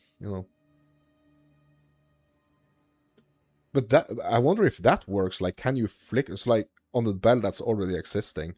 Can you use the bell and target it and like flicker strike between the bell multiple times?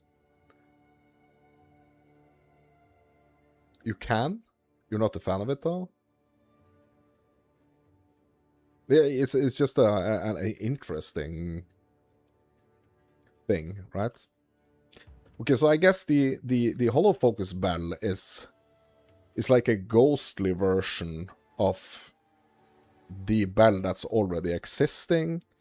And the major difference is that this is something that's gonna, it's like a buff, or it's treated as a, it's not treated as an active skill, I guess. So it's just like periodically, like the ghostly bells are gonna appear. You one-shot them and they create shockwaves. And the already existing bell, you kind of like have to attack multiple times to create the shockwaves.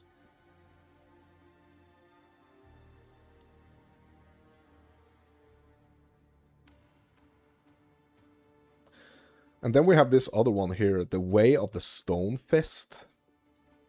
Gloves you equip have their base type transformed to fists of stone while equipped. And their prefixes and suffixes are transformed into more powerful related modifiers. Okay.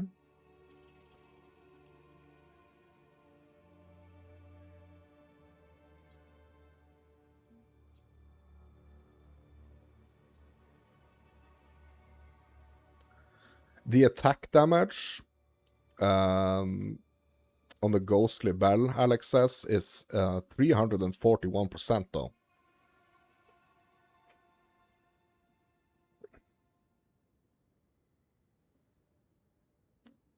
Yeah, but like your damage is doing 341%.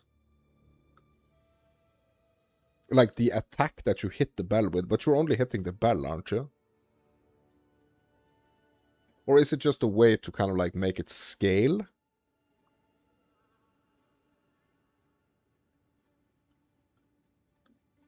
What I think is a little bit weird with the bell is that your hits immediately destroys the bell, creating a shockwave. But what if it instead, when destroying it, actually created like multiple versions of like the skill that you're using to destroy it? You wish the damage had more explanation? Yeah.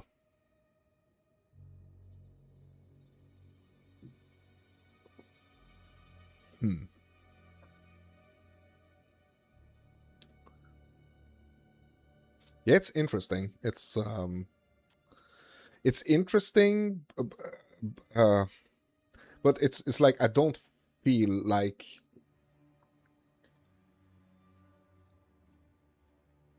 I'm not very like drawn to it.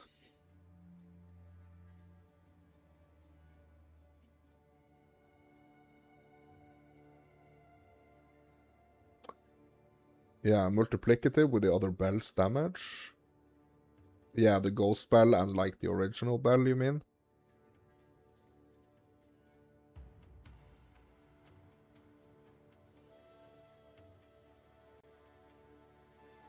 Okay, and this one I don't. Oh, okay. So the way of the stone fist works, as if I understand correctly here, they are the base type is transformed into the fist of stone, right? And the implicit, so this you're gonna get anyway, right? You're gonna get +3 to evasion per level. You're gonna get +1 maximum energy shield per level, right? So this is gonna be implicit means that it's gonna be on every single. This is gonna be on every single of these of your gloves, basically. But what's interesting is that the prefixes and the suffixes are transformed into more powerful related modifiers. So basically it means if you have this allocated, no matter what type of gloves you're wearing, your gloves are gonna have stronger modifiers. And they are also gonna include the implicit with a +3 evasion rating per level, and also +1 maximum energy per level. But is this great? Like the implicit, is the implicit insane? Like what I feel is potentially really good here is that the prefixes and suffixes are transformed into more powerful related modifiers.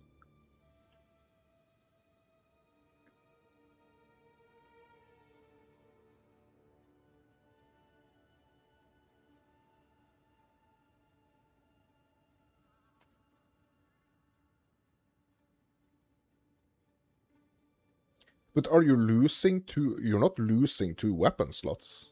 What do you mean?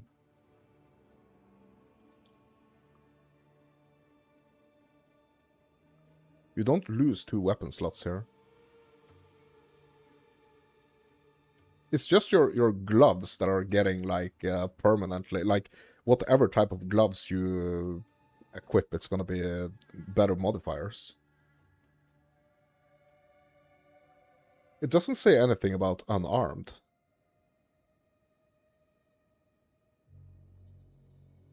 So it's just basically like the gloves are gonna be crazy. It doesn't say. So you can pick this. I don't think you're gonna be like you're gonna have to be unarmed to do this ascendancy. I mean, you could do the unarmed thing, right? But you could also choose not to do like the unarmed. That's a notable, or that's like a direction you can go on the tree, basically, right? So you don't have to be unarmed to use these gloves.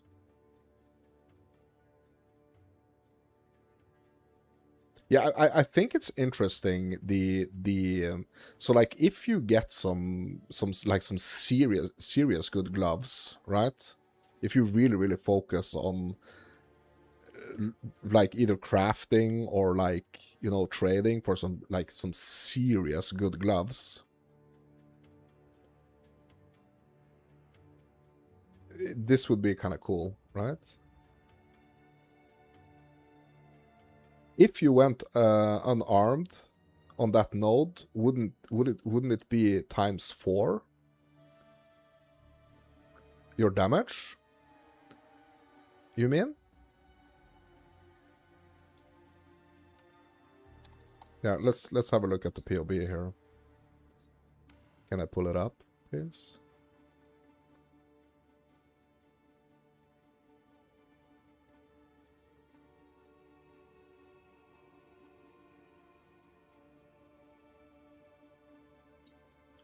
Okay, so what's that node called? Is it unarmed?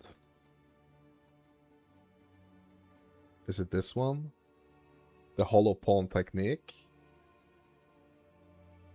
It's this one, right?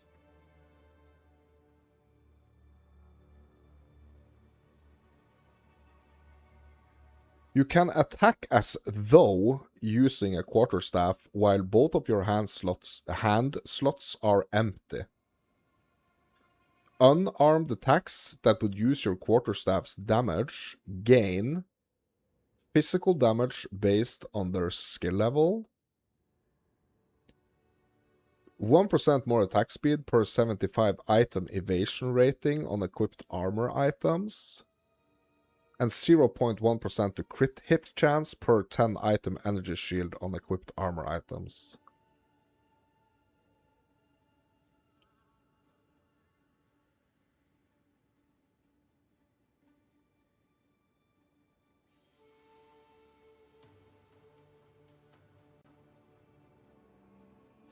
I'm not quite sure what you mean. If the gloves were all damage rolls, your main weapon damage doubles. I don't know.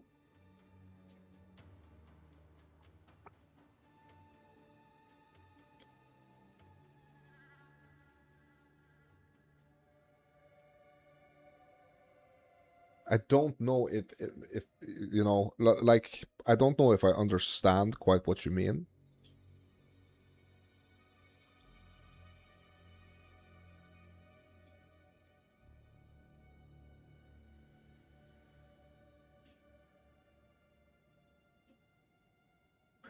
What I do understand is like either you go on or like either whatever you choose, right?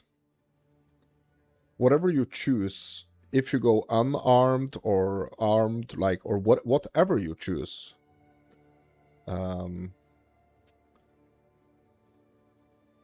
whatever you choose,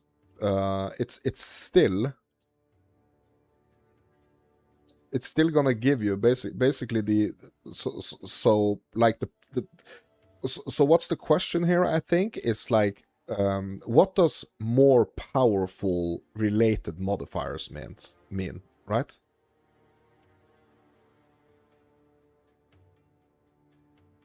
Right? Because the gloves themselves are not affected by hollow palm technique, right? But this node is affecting the gloves. And the modifiers, the really good modifiers that we can get on the gloves, is what's gonna have more powerful related modifiers, right? So I don't know if there is like a direct link between unarmed and these gloves. I don't know. I'm not sure. I'm not sure. Let's move on to the next one, my dudes. Okay, so we have Way of the Mountain. So we have a 200% surpassing chance per enemy power to gain Mountain's teaching on immobilizing an enemy, up to a maximum of 30. Lose a Mountain's teaching when you are hit, or when you use sustain an attack, or when you use or sustain an attack that benefits from Mountain's teaching. Okay.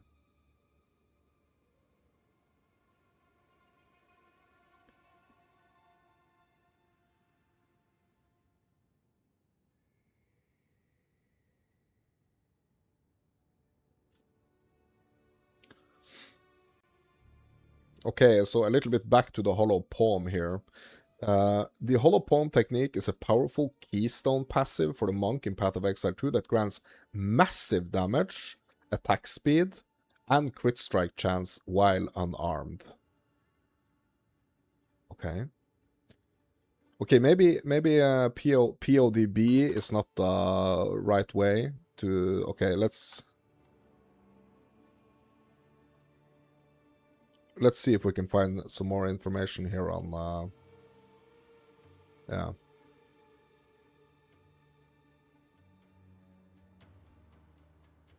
Yeah, I guess it's this unarmed flat damage. Is that the thing?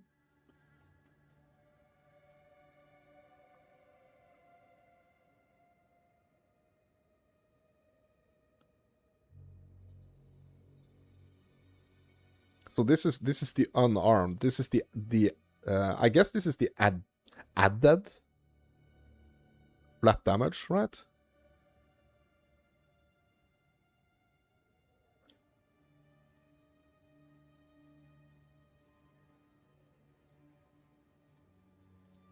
Is that the case?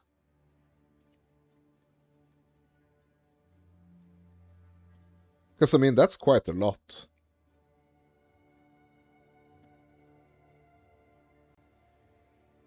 I mean, at level 40, you have 308 to 462. That's a lot. If that's... Is it physical damage?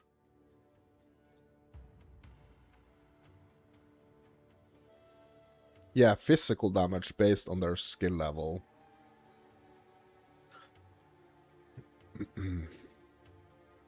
That's a lot. Like, at level 40, 308 to 462. That's nice, right? Yeah, and that's not including crit and attack speed. Yeah, and this only goes up to level 40.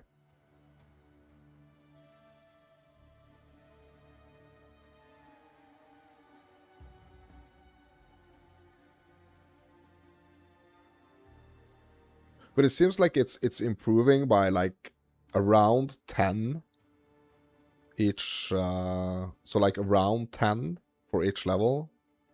So basically that would mean at level 80, this would be like double, right? It's 50% on top of the base. Okay. Yeah. Yeah, there are like more to these notables, and there are more to understand than just like the straight up text. Like you really have to understand what the text is saying as well. Right? Okay, we're moving on, my dudes. So we were actually checking out this Way of the Mountain here. So we have the chance to gain Mountain's teachings. Okay, so what is Mountain's teachings here? Attacks you use yourselves and attacks granted by this Ascendancy class deals 20% more damage.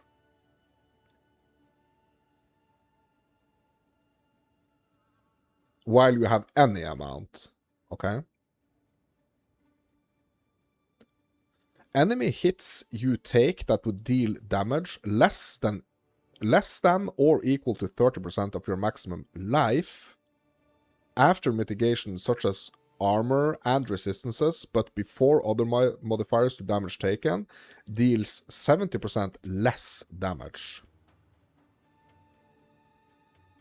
You have 50% more stun threshold. All Mountain's teachings are lost if you go 8 seconds without gaining any.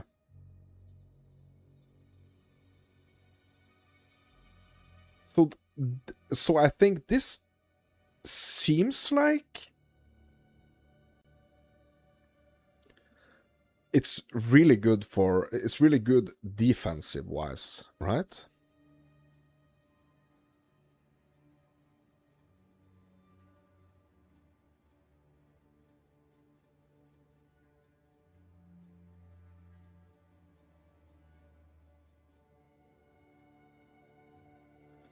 It seems interesting defensive wise because so enemy hits you take that would deal less or equal to 30% of your maximum life after mitigation such as armor and resistances, but before other modifiers to damage taken, deal 70% less damage. Also, you have 50% more stun threshold. Yeah, so stun threshold is good. That's a good one. But it's only hits that would deal less or equal to 30% that's gonna get this mitigation.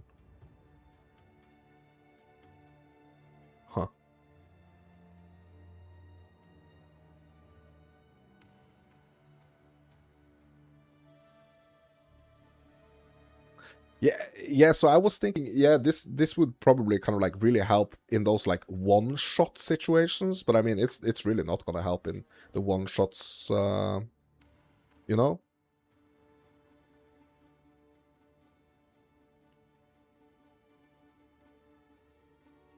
Yeah, I don't know.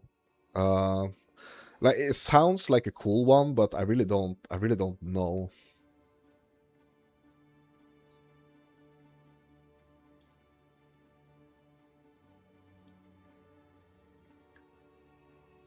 Just mob damage. Yeah, I mean, you are getting that 20% increased damage, you know, as as well, right? But it seems like so while you have any amount of mountain teachings, attacks you use yourself and attacks granted by this ascendancy class deals 20% more damage. So if this would be for each stack of mountain's teaching, that would be a serious freaking damage skill, right? Because you can actually get up to a maximum of 30. It's not the best trade-off, HP stacking so much, in your opinion, for 20% damage. Yeah, yeah. Yeah, I basically agree, kind of.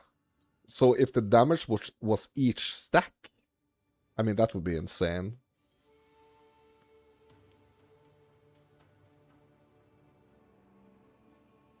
But we don't know how, we don't know exactly how it's gonna work. Okay, moving on to the left side here, top left. Hollow form technique. Okay, so this is an attack skill, melee, sustained channeling meta.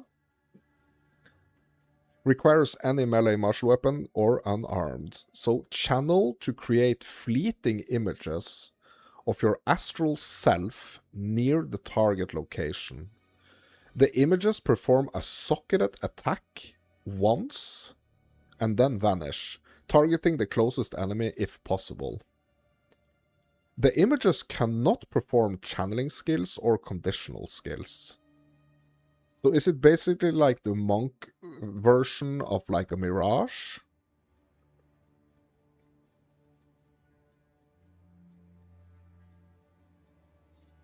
Images can be created within 6-meter radius of you. Creating an image spends 80% of socketed skills cost.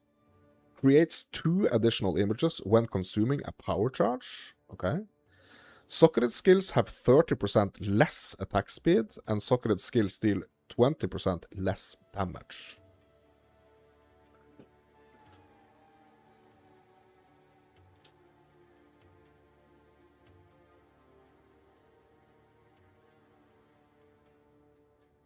I think it's kind of interesting, and it would be kind of interesting to try to make like a version of my invoker build on just like martial artist instead of invoker as the ascendancy. More bells. It sounds like mirages, right? Because you channel to create fleeting images of your astral self. So it really sounds like a mirage type of thing. Like the Mirage Archer. Okay, what is this? Hollow resonance technique.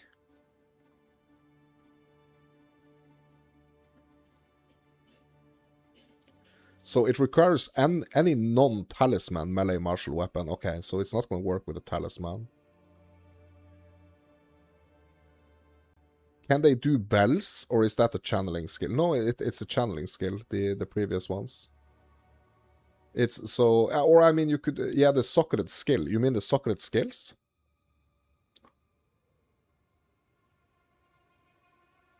Maybe. Yeah, I see what you mean. Like the socketed skills, yeah. I have no idea. I mean, it doesn't say anything. Yeah, I mean, the images cannot perform channeled or conditional skills. So I don't know if a bell is a conditional skill.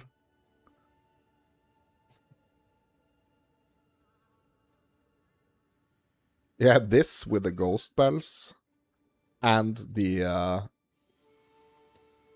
images creating bells as well. Yeah, maybe.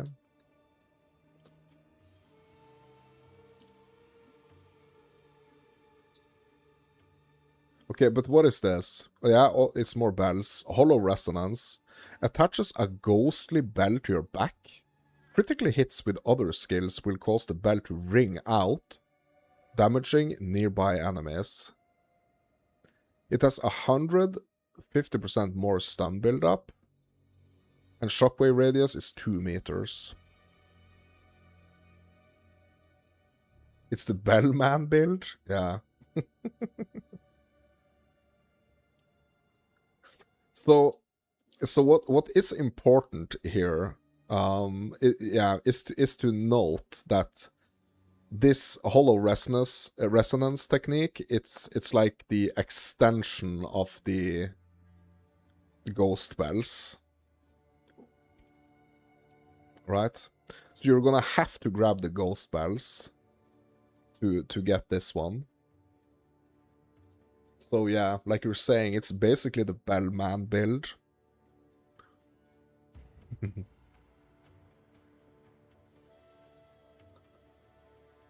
Okay, last one here. Yeah, that's the runic meridians. Yeah, this one is kind of interesting. It can tattoo runes onto your body, gaining additional rune-only sockets. 1 helmet socket, 2 body armor sockets, 1 glove socket, and 1 boot socket. So basically 5 sockets. But rune-only. What does that mean?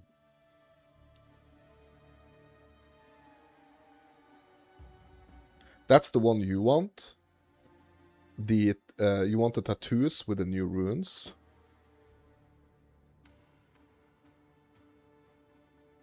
It means no gems.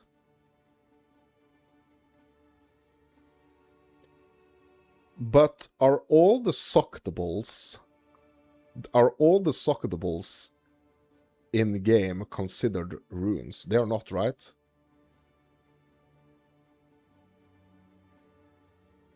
They are not, right?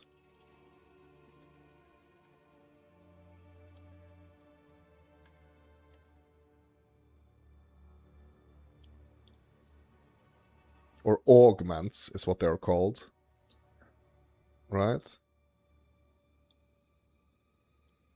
So is a soul core, is that considered a rune?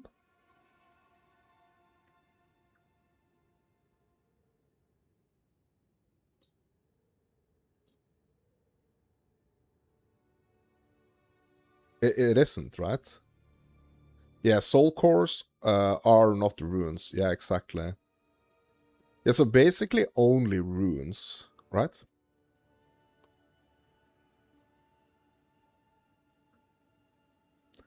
But the new runes are crazy. Do we have any, like, is there any information on the new runes?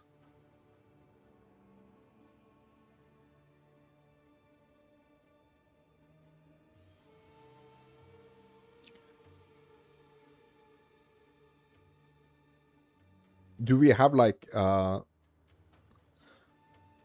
let's try it. Let's try to search. New runes coming in PoE 0.5. Runes of Alder. Yeah, that's a league mechanic. It's over 150 new runes.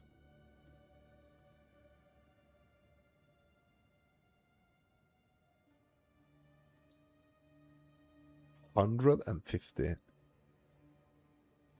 But do we have any examples of them? Like, do we have any examples of the new runes?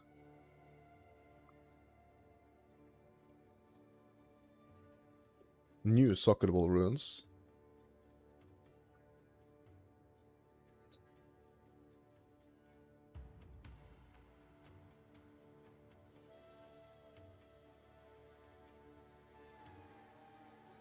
I guess we don't have like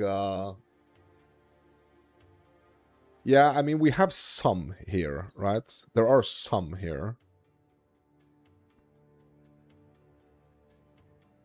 Right? So we have the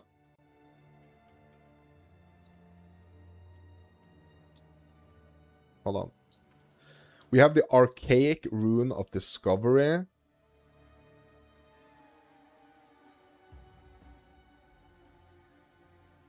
But is it low? Is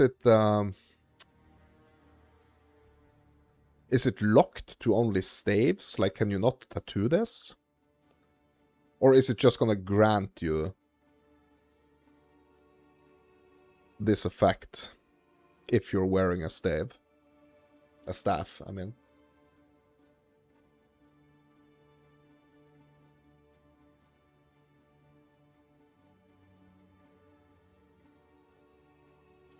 Yeah, it has to be the armor ones. Yeah, yeah, true, true. It has to be the armor ones, that's right. It actually has to be, because yeah, yeah, because it's the it's the armor socket specific ones, right? Yeah, so we don't know. We don't actually know yet. I guess. Right?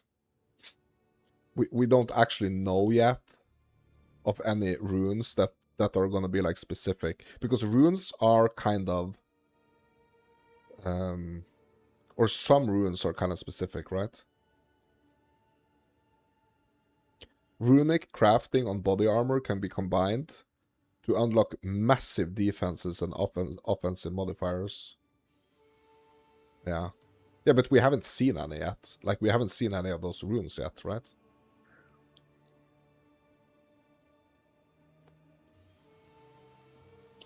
And also there are two more here, which are marked with a question mark for now, so we have no idea what these are gonna be.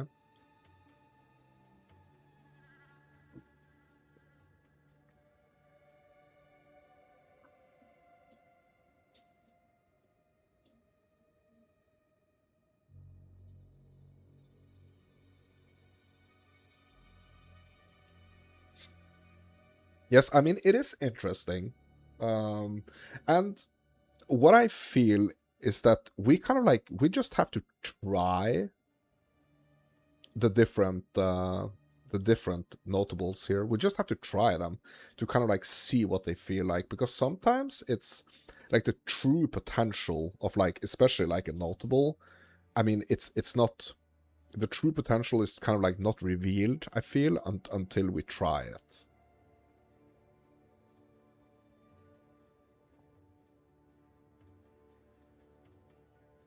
I feel.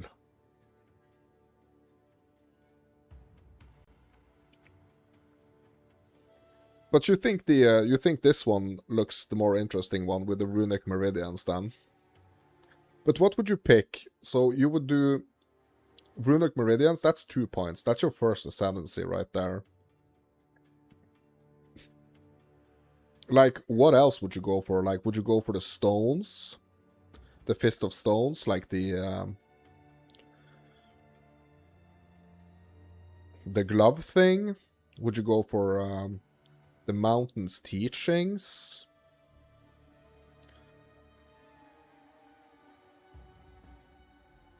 Or the images? Like, it depends on the runes. Oh, okay.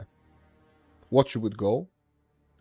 Yeah, so basically what you are mainly thinking about is getting the runic meridians as your first ascent, like with your first 2 points, right? You're doing the first trial, you're getting this, right? So you think the runes on your body is gonna dictate what else you're gonna get? Hmm. Okay. So you don't just like immediately think that you also kind of like want to get the bonuses from your gloves.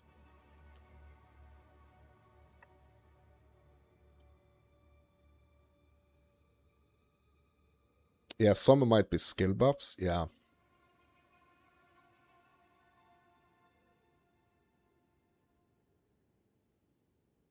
I think it would be interesting to try to make a Bellman, the Bellman build. I think that would be interesting.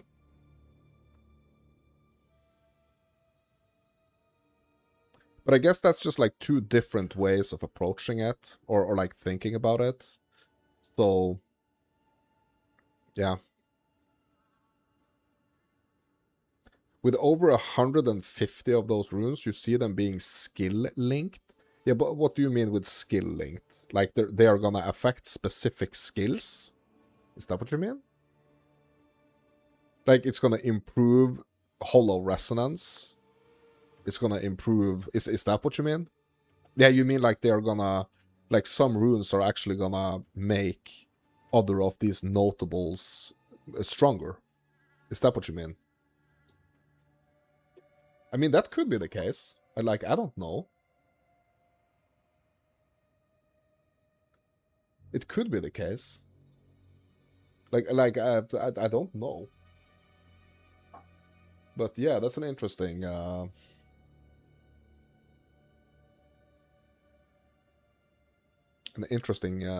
thought.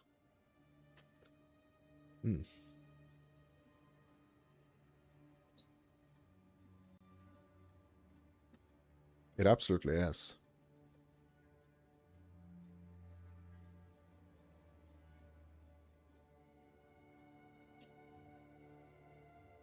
With the amounts they've got, it has to be skills. They have to be skill connected. Well, I don't know. Like, I haven't even thought about them actually being like skill related, like specifically. So what I could see is that like some of them could be like a specific type of skills.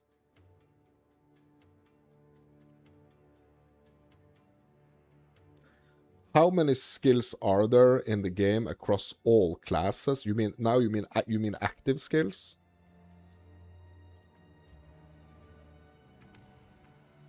Is that what you mean?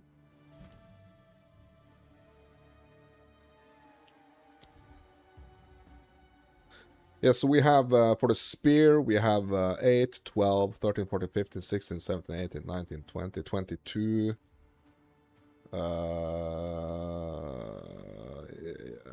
Yeah, let's say like on average 2500 200. Yeah, there are a lot of them. Like I think like 300 or something. Yeah. Yep. Yeah, you think they're going to be that skill specific?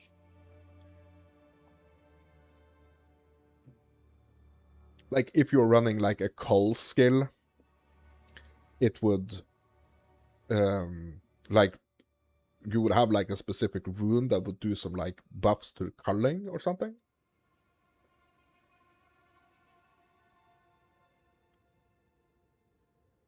Because they are different. So like if you see here like there are different types of skills, right? So this lightning spear, for example, I mean it's AoE, projectile, lightning, and barrageable. Twister is AoE, projectile, duration, barrageable, and wind. Disengage is an AoE, melee, strike, travel. So they could have runes for like the different skill types. Or like the different skill tags, I mean. Yeah, for example, your bells do 30% more damage, etc. Yeah. Yeah, so that would be like your conditional AoEs or like your conditional skills, you know, that's 30% more.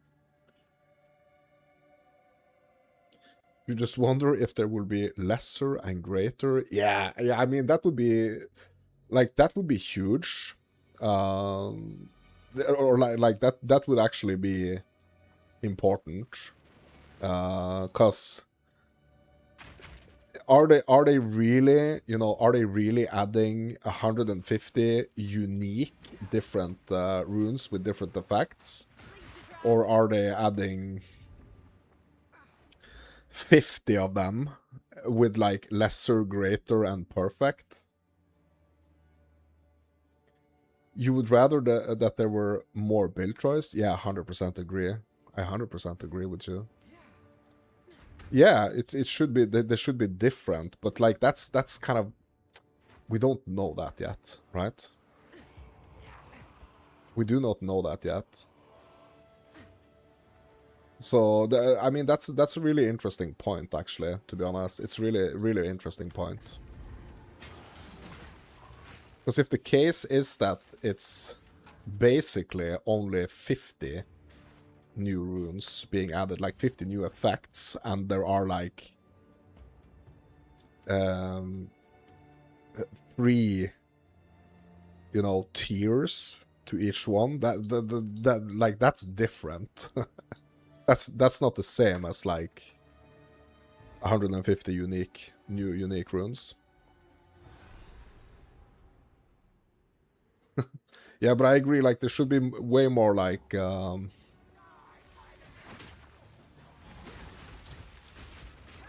it should be way more like build, like opening up for like build variations and stuff. But like runes and like just in general, like runes. So a lot of people don't necessarily like the rune system, right?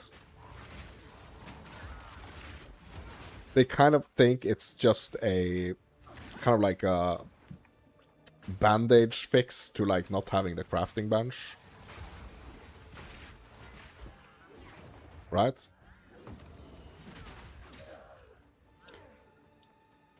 So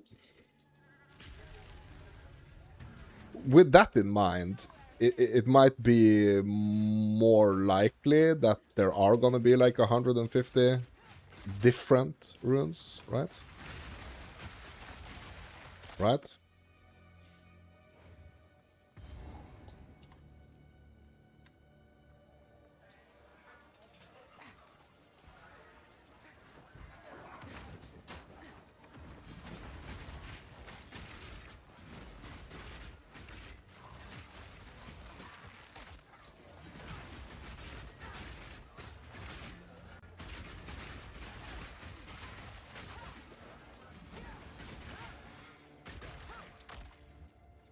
Yeah, you like the runes. You're just excited for more versatile runes. Yeah, I 100% agree. Like, I totally agree.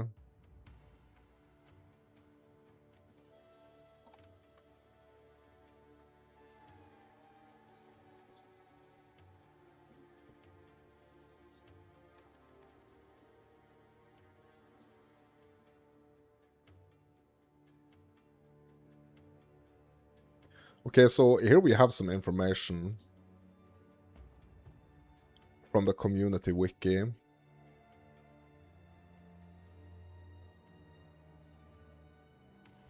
160 plus new crafting runes.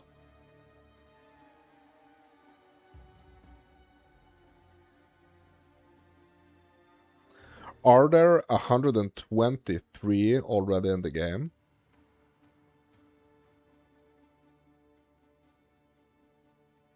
Or are these all the different augments? Let me see here. Yeah, these are, yeah, all these are also runes, bro. These are also runes, like the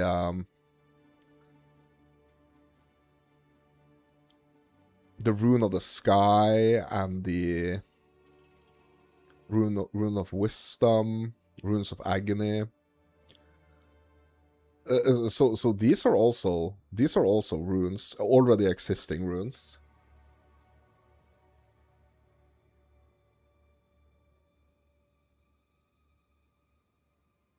So it's not only those like lesser, greater, perfect ones. So what I hope is that they're gonna like I hope the new runes are gonna be more similar to like these, a little more like special runes, right?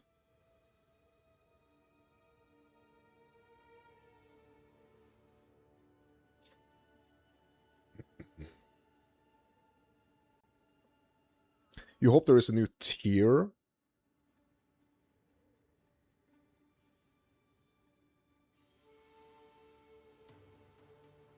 Perfected rune. Yeah, but that means that all of these runes, that means out of those 160 new runes coming, like how many of them are actually gonna be, how many is it? 1, 2, 3, 4, 5, 6, 7, 8, 13, 14, 15, 16, 17, 18, 19, 20. So 20 of them are just gonna be like the perfect version of the lesser, greater. Yeah. What is it? What are the different ones? It's the lesser one? No, it's just the straight up one, right? And then it's the greater one. And then it's the lesser one. Yeah, so it's the lesser one, the straight up one, and the greater one. Yeah. That's the 3 tiers that we have right now, right? Also, like, imagine getting tiers to these more like, yeah, these more specific ones right here. So like the Rune of the Sky, you know, having other version or other tiers of this one as well.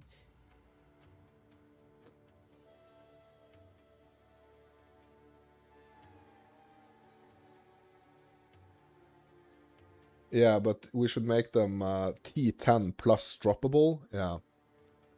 Really OP ones, but with a negative effect. No, no, no, no, no. Not the negative effect. No, no, no, no, no. I don't agree. I don't agree.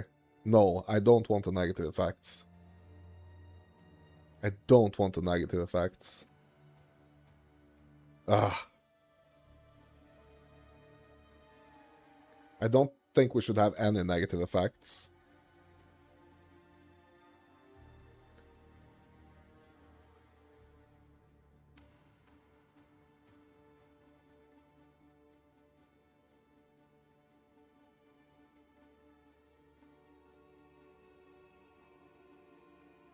But for example, like lightning damage is 150% more, but only 50% shock chance.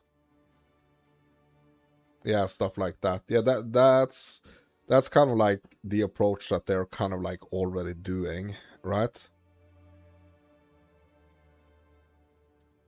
That's kind of like what they're already doing.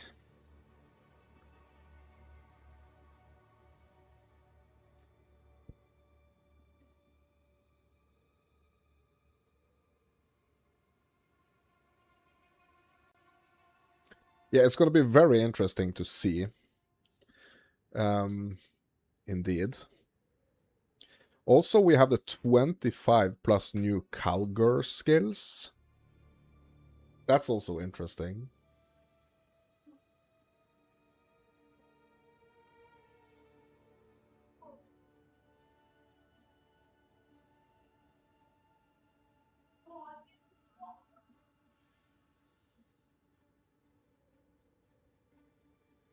Bro, the market price checker, that's going to be a big one as well.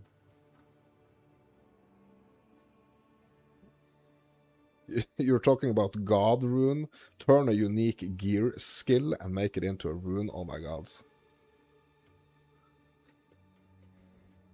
But stuff like that is so like what I think people are really gonna love with so we're also getting, you know, we're getting new uniques.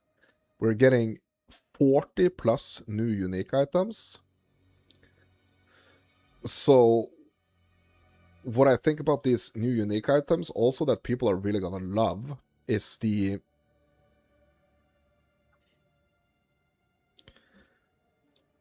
they have like these really like defined skills. They have these really like defined skills tied to them, these active defined skills.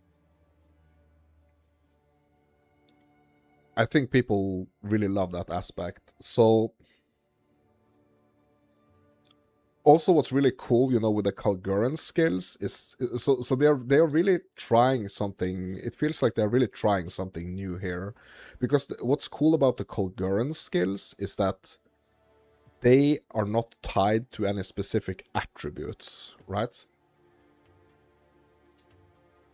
The new Kalguran skills, they are strictly gonna be tied to the amount of ward you have, right? How much you can use them, right? What is really, really interesting about this is that you can basically, if you get like really experimental and kind of like spaced out, the Kalguran skills basically creates like 25 so I don't know if all the Kalguran skills, you know what, so I think including in the Kalguran skills, there's also the supports, right? So I don't know how many active ones.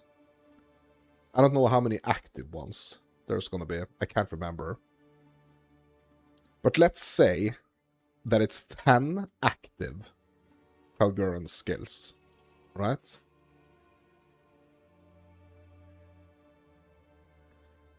That means that you basically, with all the different ascendancies, you can kind of like create 10 new versions, 10 new, if you're building around like one skill, you have like, yeah, a lot of new builds you can try.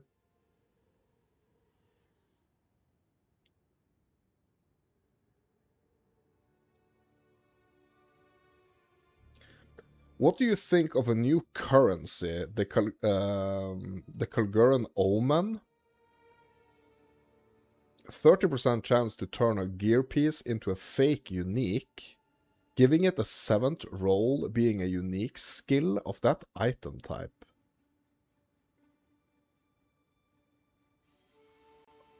Yeah, with a 70% chance to be destroyed. Is this a thing, or is it an idea? Because they are adding, like, a bunch of new currency, right, as well. It's an idea. Okay.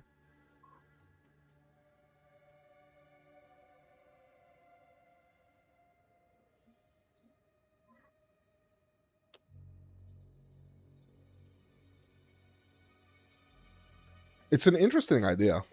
That's actually a really interesting idea. So, okay, so I'm just going to try to understand what you mean here. So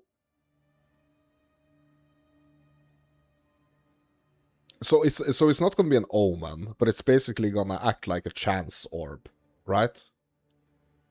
So the way a chance orb works, right, is that you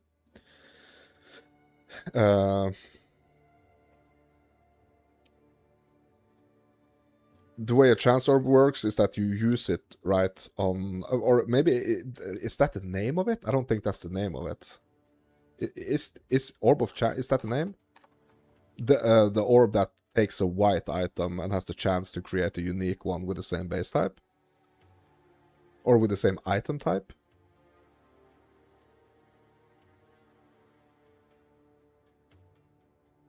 Yeah, it's the Orb of Chance, right? Yeah, it is called the Orb of Chance. So like an Orb of Chance,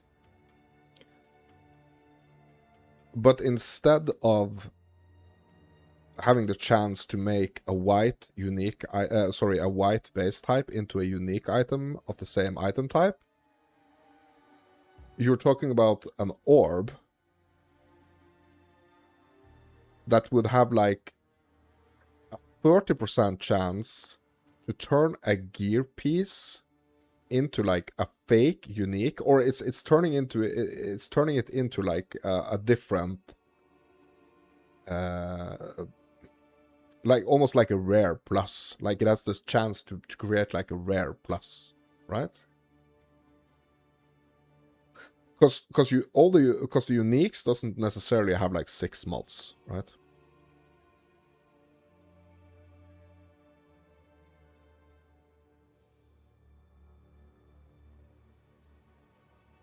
So, but you risk a best-in-slot item for the chance to make it have a 7th roll being a unique roll. Yeah, so almost like a Chaos Orb. Right? No, sorry, almost not a Chaos Orb, like a Vaal Orb. Basically, but with a chance for it to actually have a unique roll on it. So like any unique roll, or like a unique roll that is within that pool. Item type specific. Yeah, so that would mean, so for example, like this unique body piece right here, it has the mod, oh sorry, it has the mod here, this unscalable value right here, like it has this energy shield recharge starts when you use a mana flask. So like, let's say if you're doing this on a body piece, like this is one of the modifiers.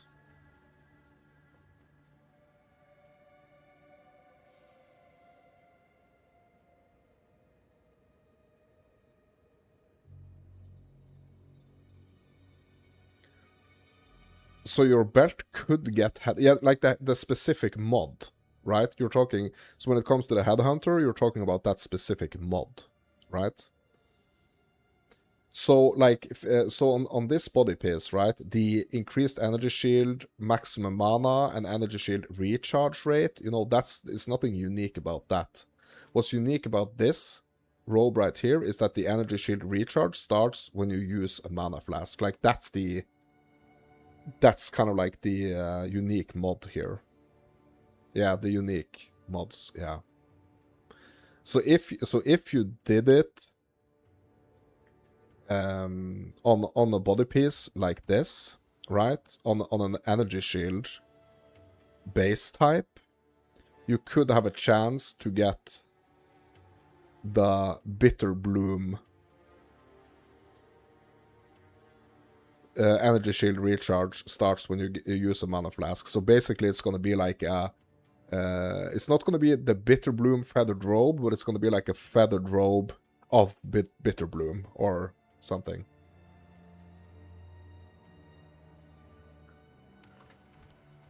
That's actually really interesting.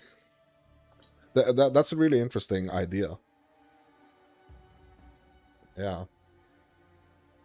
So basically what you're kind of talking about is like adding, almost like adding a step. Like in a situation where you would Vaal something, right?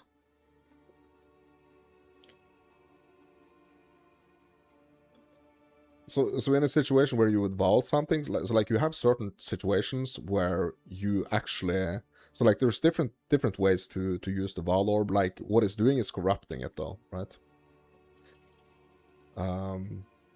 But so instead of like hitting it with a Vaal, you're kind of like hitting it with a, yeah, like a Vaal chance orb. Yeah. It's very interesting. It's a very interesting idea. Hmm.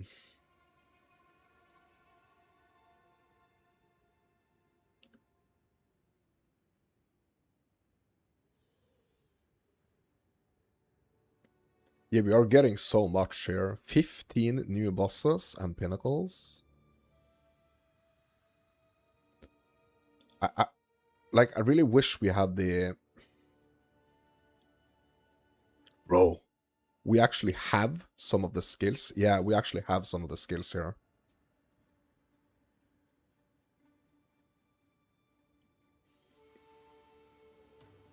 The power of Verisium. Discover new crafting possibilities using Verisium, an ancient metal used to forge powerful items and unlock a new form of defense. Runic Ward. Yeah.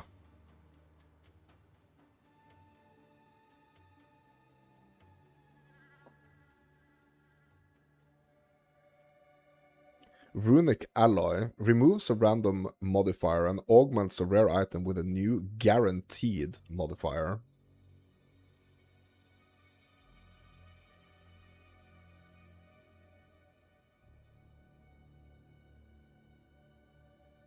Yeah, so this is one of the new currencies, right?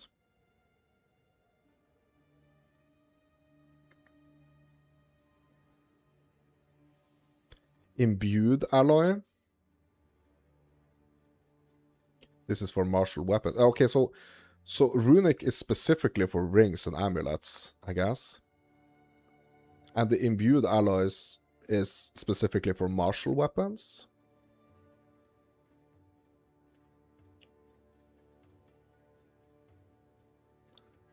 And the expansive one is, okay, it's for... Okay, it can be gloves, body armor, helmet, boots. Okay. Yeah, and then we have the Swift.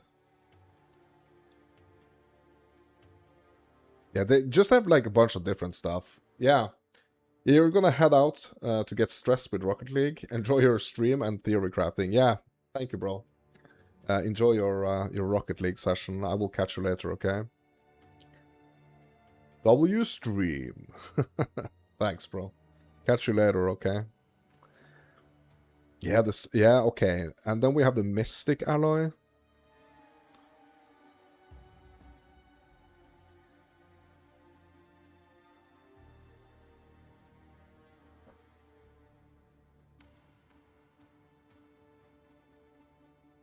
Yeah, so so like some of them are quite like it seems like, for example, the imbued alloy here, it seems like this is only martial weapons. But some of these like Swift and Mystic, like they have way more. There are like way more uses for this. Hmm.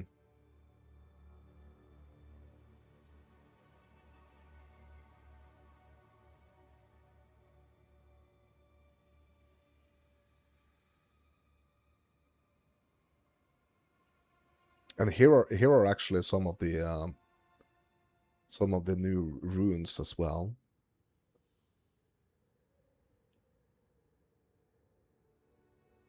Hmm.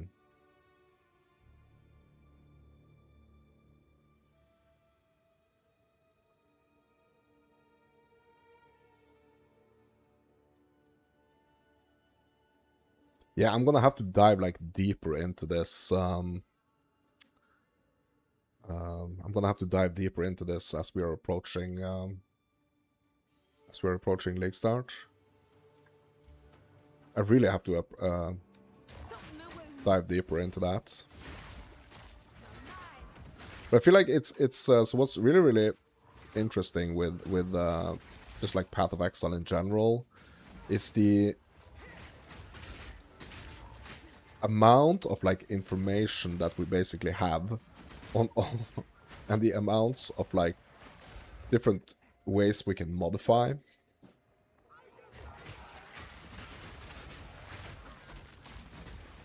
That we can modify our character is astonishing. Like PoE 1 obviously has like way more than PoE 2 at the moment. But I'm really hoping that we're gonna get to like actually hopefully like even like an even more crazy customizability options, you know, in PoE 2. Because it's so fun, just like starting a new character and a new ascendancy and just like having the knowledge of how to... So like that's really gonna change. So you can play like the same build over and over again and your knowledge about different things are just gonna expand. So you are gonna make like better choices and better builds. Like you're gonna be able to upgrade your build by playing it, you know, multiple times. From scratch, I mean. There's so many cool things that you can apply and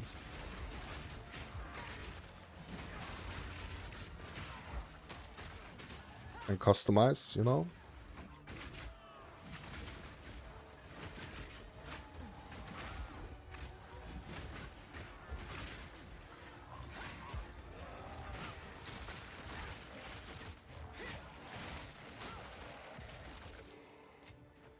So that's what we want more of. Just like more options when it comes to customizing.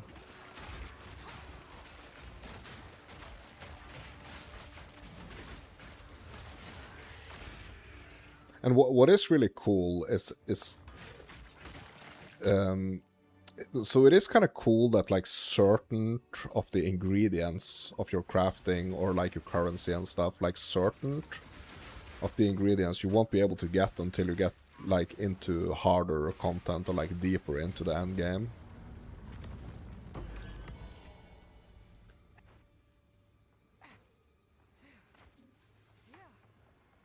Because then you actually have something to kind of like look forward to, you know? And it's important to know that there are enough, kind of like enough of those things for every build. Like enough like different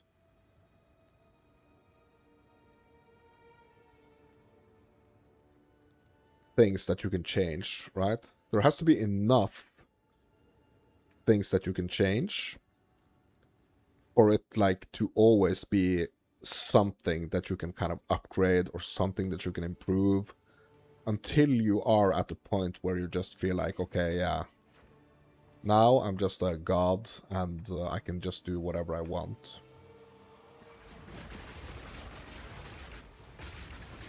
I don't think we're quite there yet, because I think there are certain things that can like potentially hold you back a little bit. So, but I mean, hopefully we're getting there, you know? But I don't necessarily think that we are there yet, you know?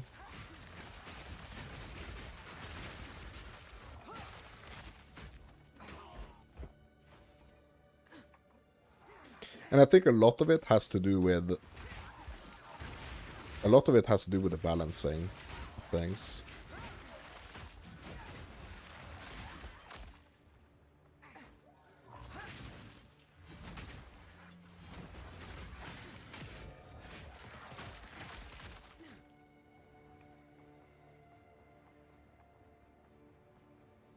And it's also interesting, like I think like it's interesting with the mod system, for example, when it comes to like your for example like your map mods and stuff. It's I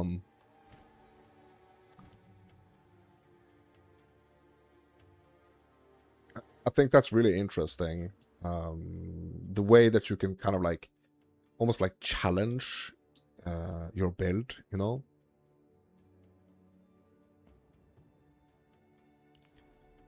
With like these different mods and stuff, if you really think about it, like you can kind of challenge your own builds. Okay, so I'm gonna grab the attack damage slow effect here for increased attack damage, and debuffs you inflict have 4% increased slow magnitude. We're gonna go up here, we're gonna grab a dex node, and also we're gonna increase the hazard damage because our spear field is a hazard, right? So we're gonna increase that. Increased hazard damage.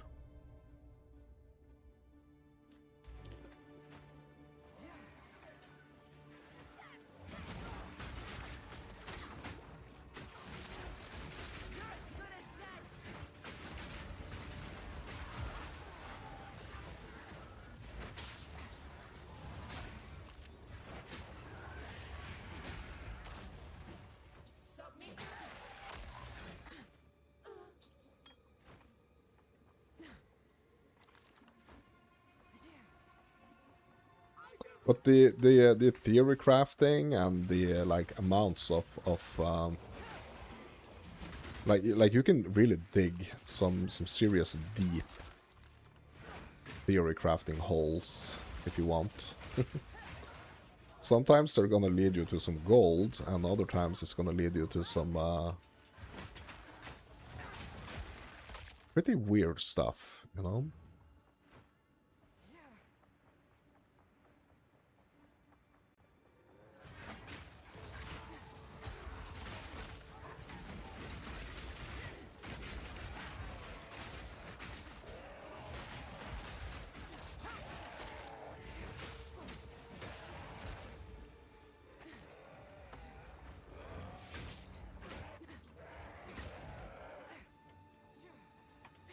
Okay, let's push into the middle here. I think it's quite a big area in the middle here I haven't covered yet.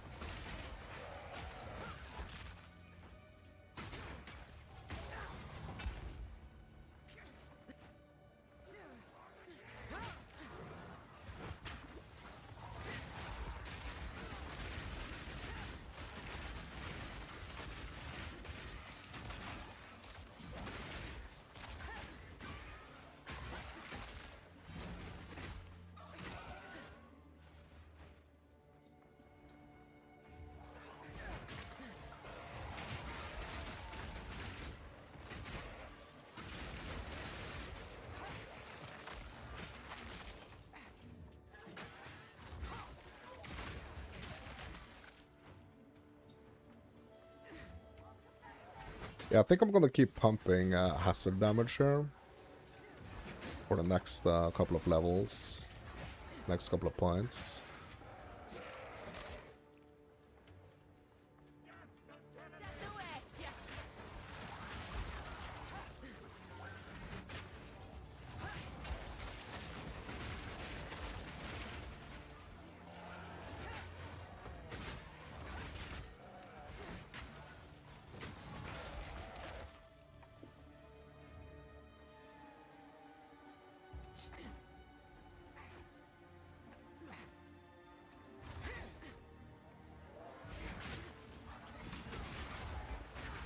Oh my god. Bro, I haven't died in a long time. Bro, that just felt like something one-shot me there.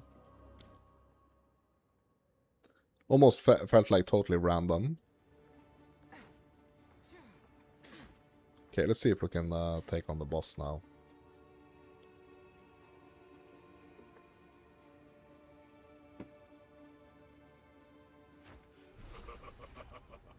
You are relentless, but that makes you predictable.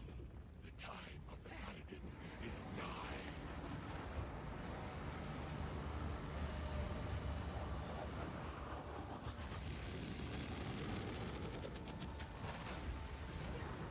In your own.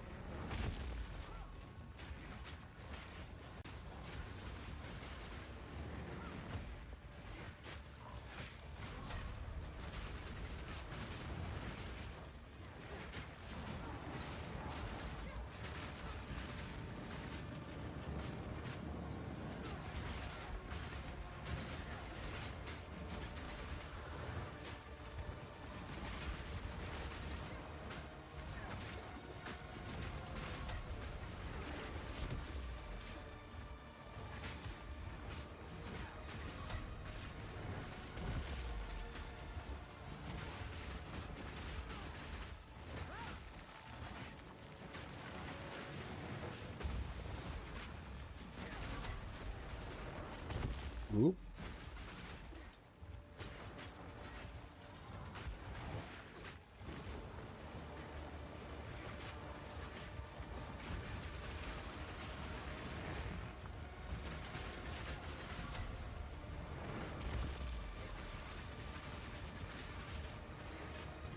We can blood hunt him soon.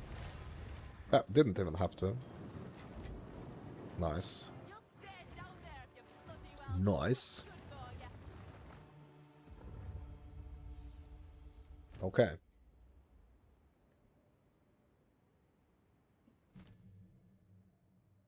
Yeah, okay, so we can actually use these gems now. Yeah, I think we're gonna go explosive spear, obviously. Okay, we actually have 3 of them, so let's go rake. And let's do the spear field. Yeah, and that's all of them. Okay, we have this support here. Let's see what we can do with the support. Okay, we have an open slot here on the rake. Okay, momentum. After moving at least 2 meters during a single use of supported skill, the rest of that use deals 40% more damage. What?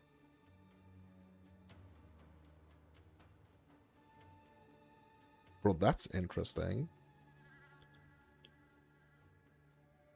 So, yeah, so basically like the rake is like the further away you are, you know?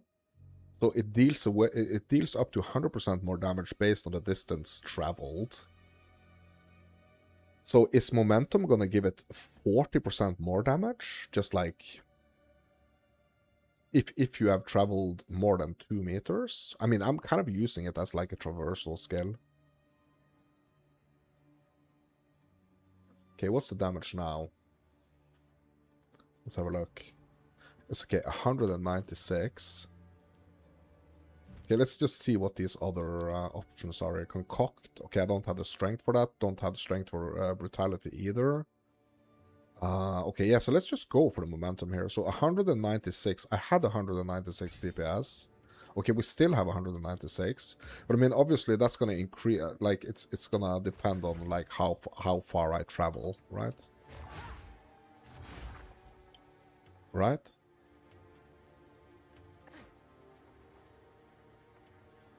I'm just gonna test this.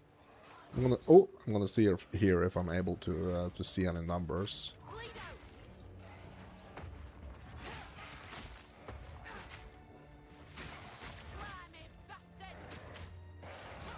These are not 2 meters away.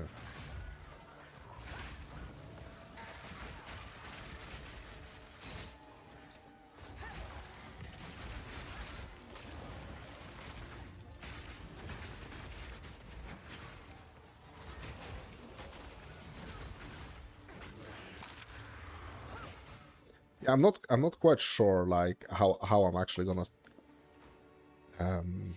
try and see what the difference is gonna be here on with that increased damage.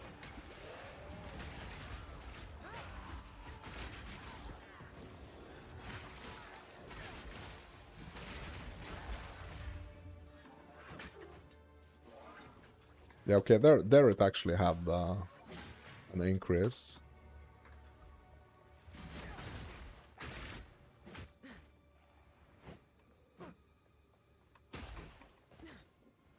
It would almost kind of be nice to have like this little side panel or something where you could actually see your damage and like when it increases and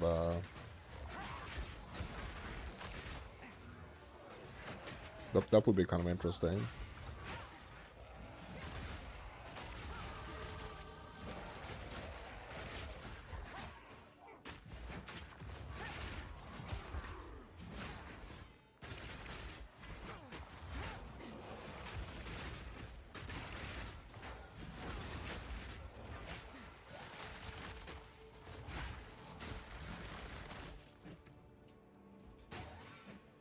Because it is all the way up in like 291.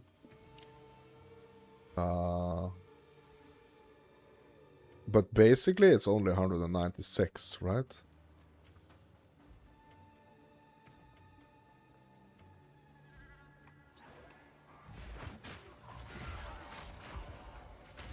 Or is it even higher? I'm not sure. What's important with it is like the bleeding aspect.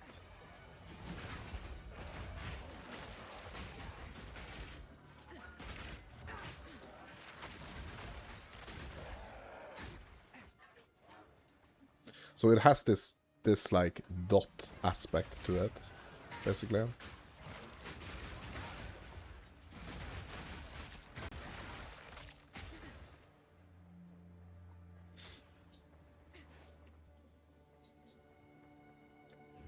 Alright, let's return to the caravan. And I think I'm gonna call it here for this session, my dudes. This has been the second session of today.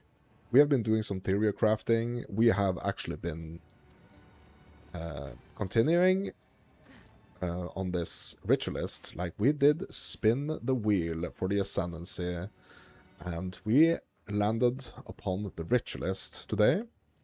So I'm gonna keep doing the Ritualist. I'm gonna keep pushing the Ritualist through the campaign. I'm gonna do it on stream with you guys, so that you are with me basically every step of the way of this character. But that's gonna be it for now. If you like what you see, hit me up with a like. If you want more content like this, consider subscribing. And yeah, I'm Mounts and Fairy Tales. You are you. I hope to catch you in the next one, and thank you for watching.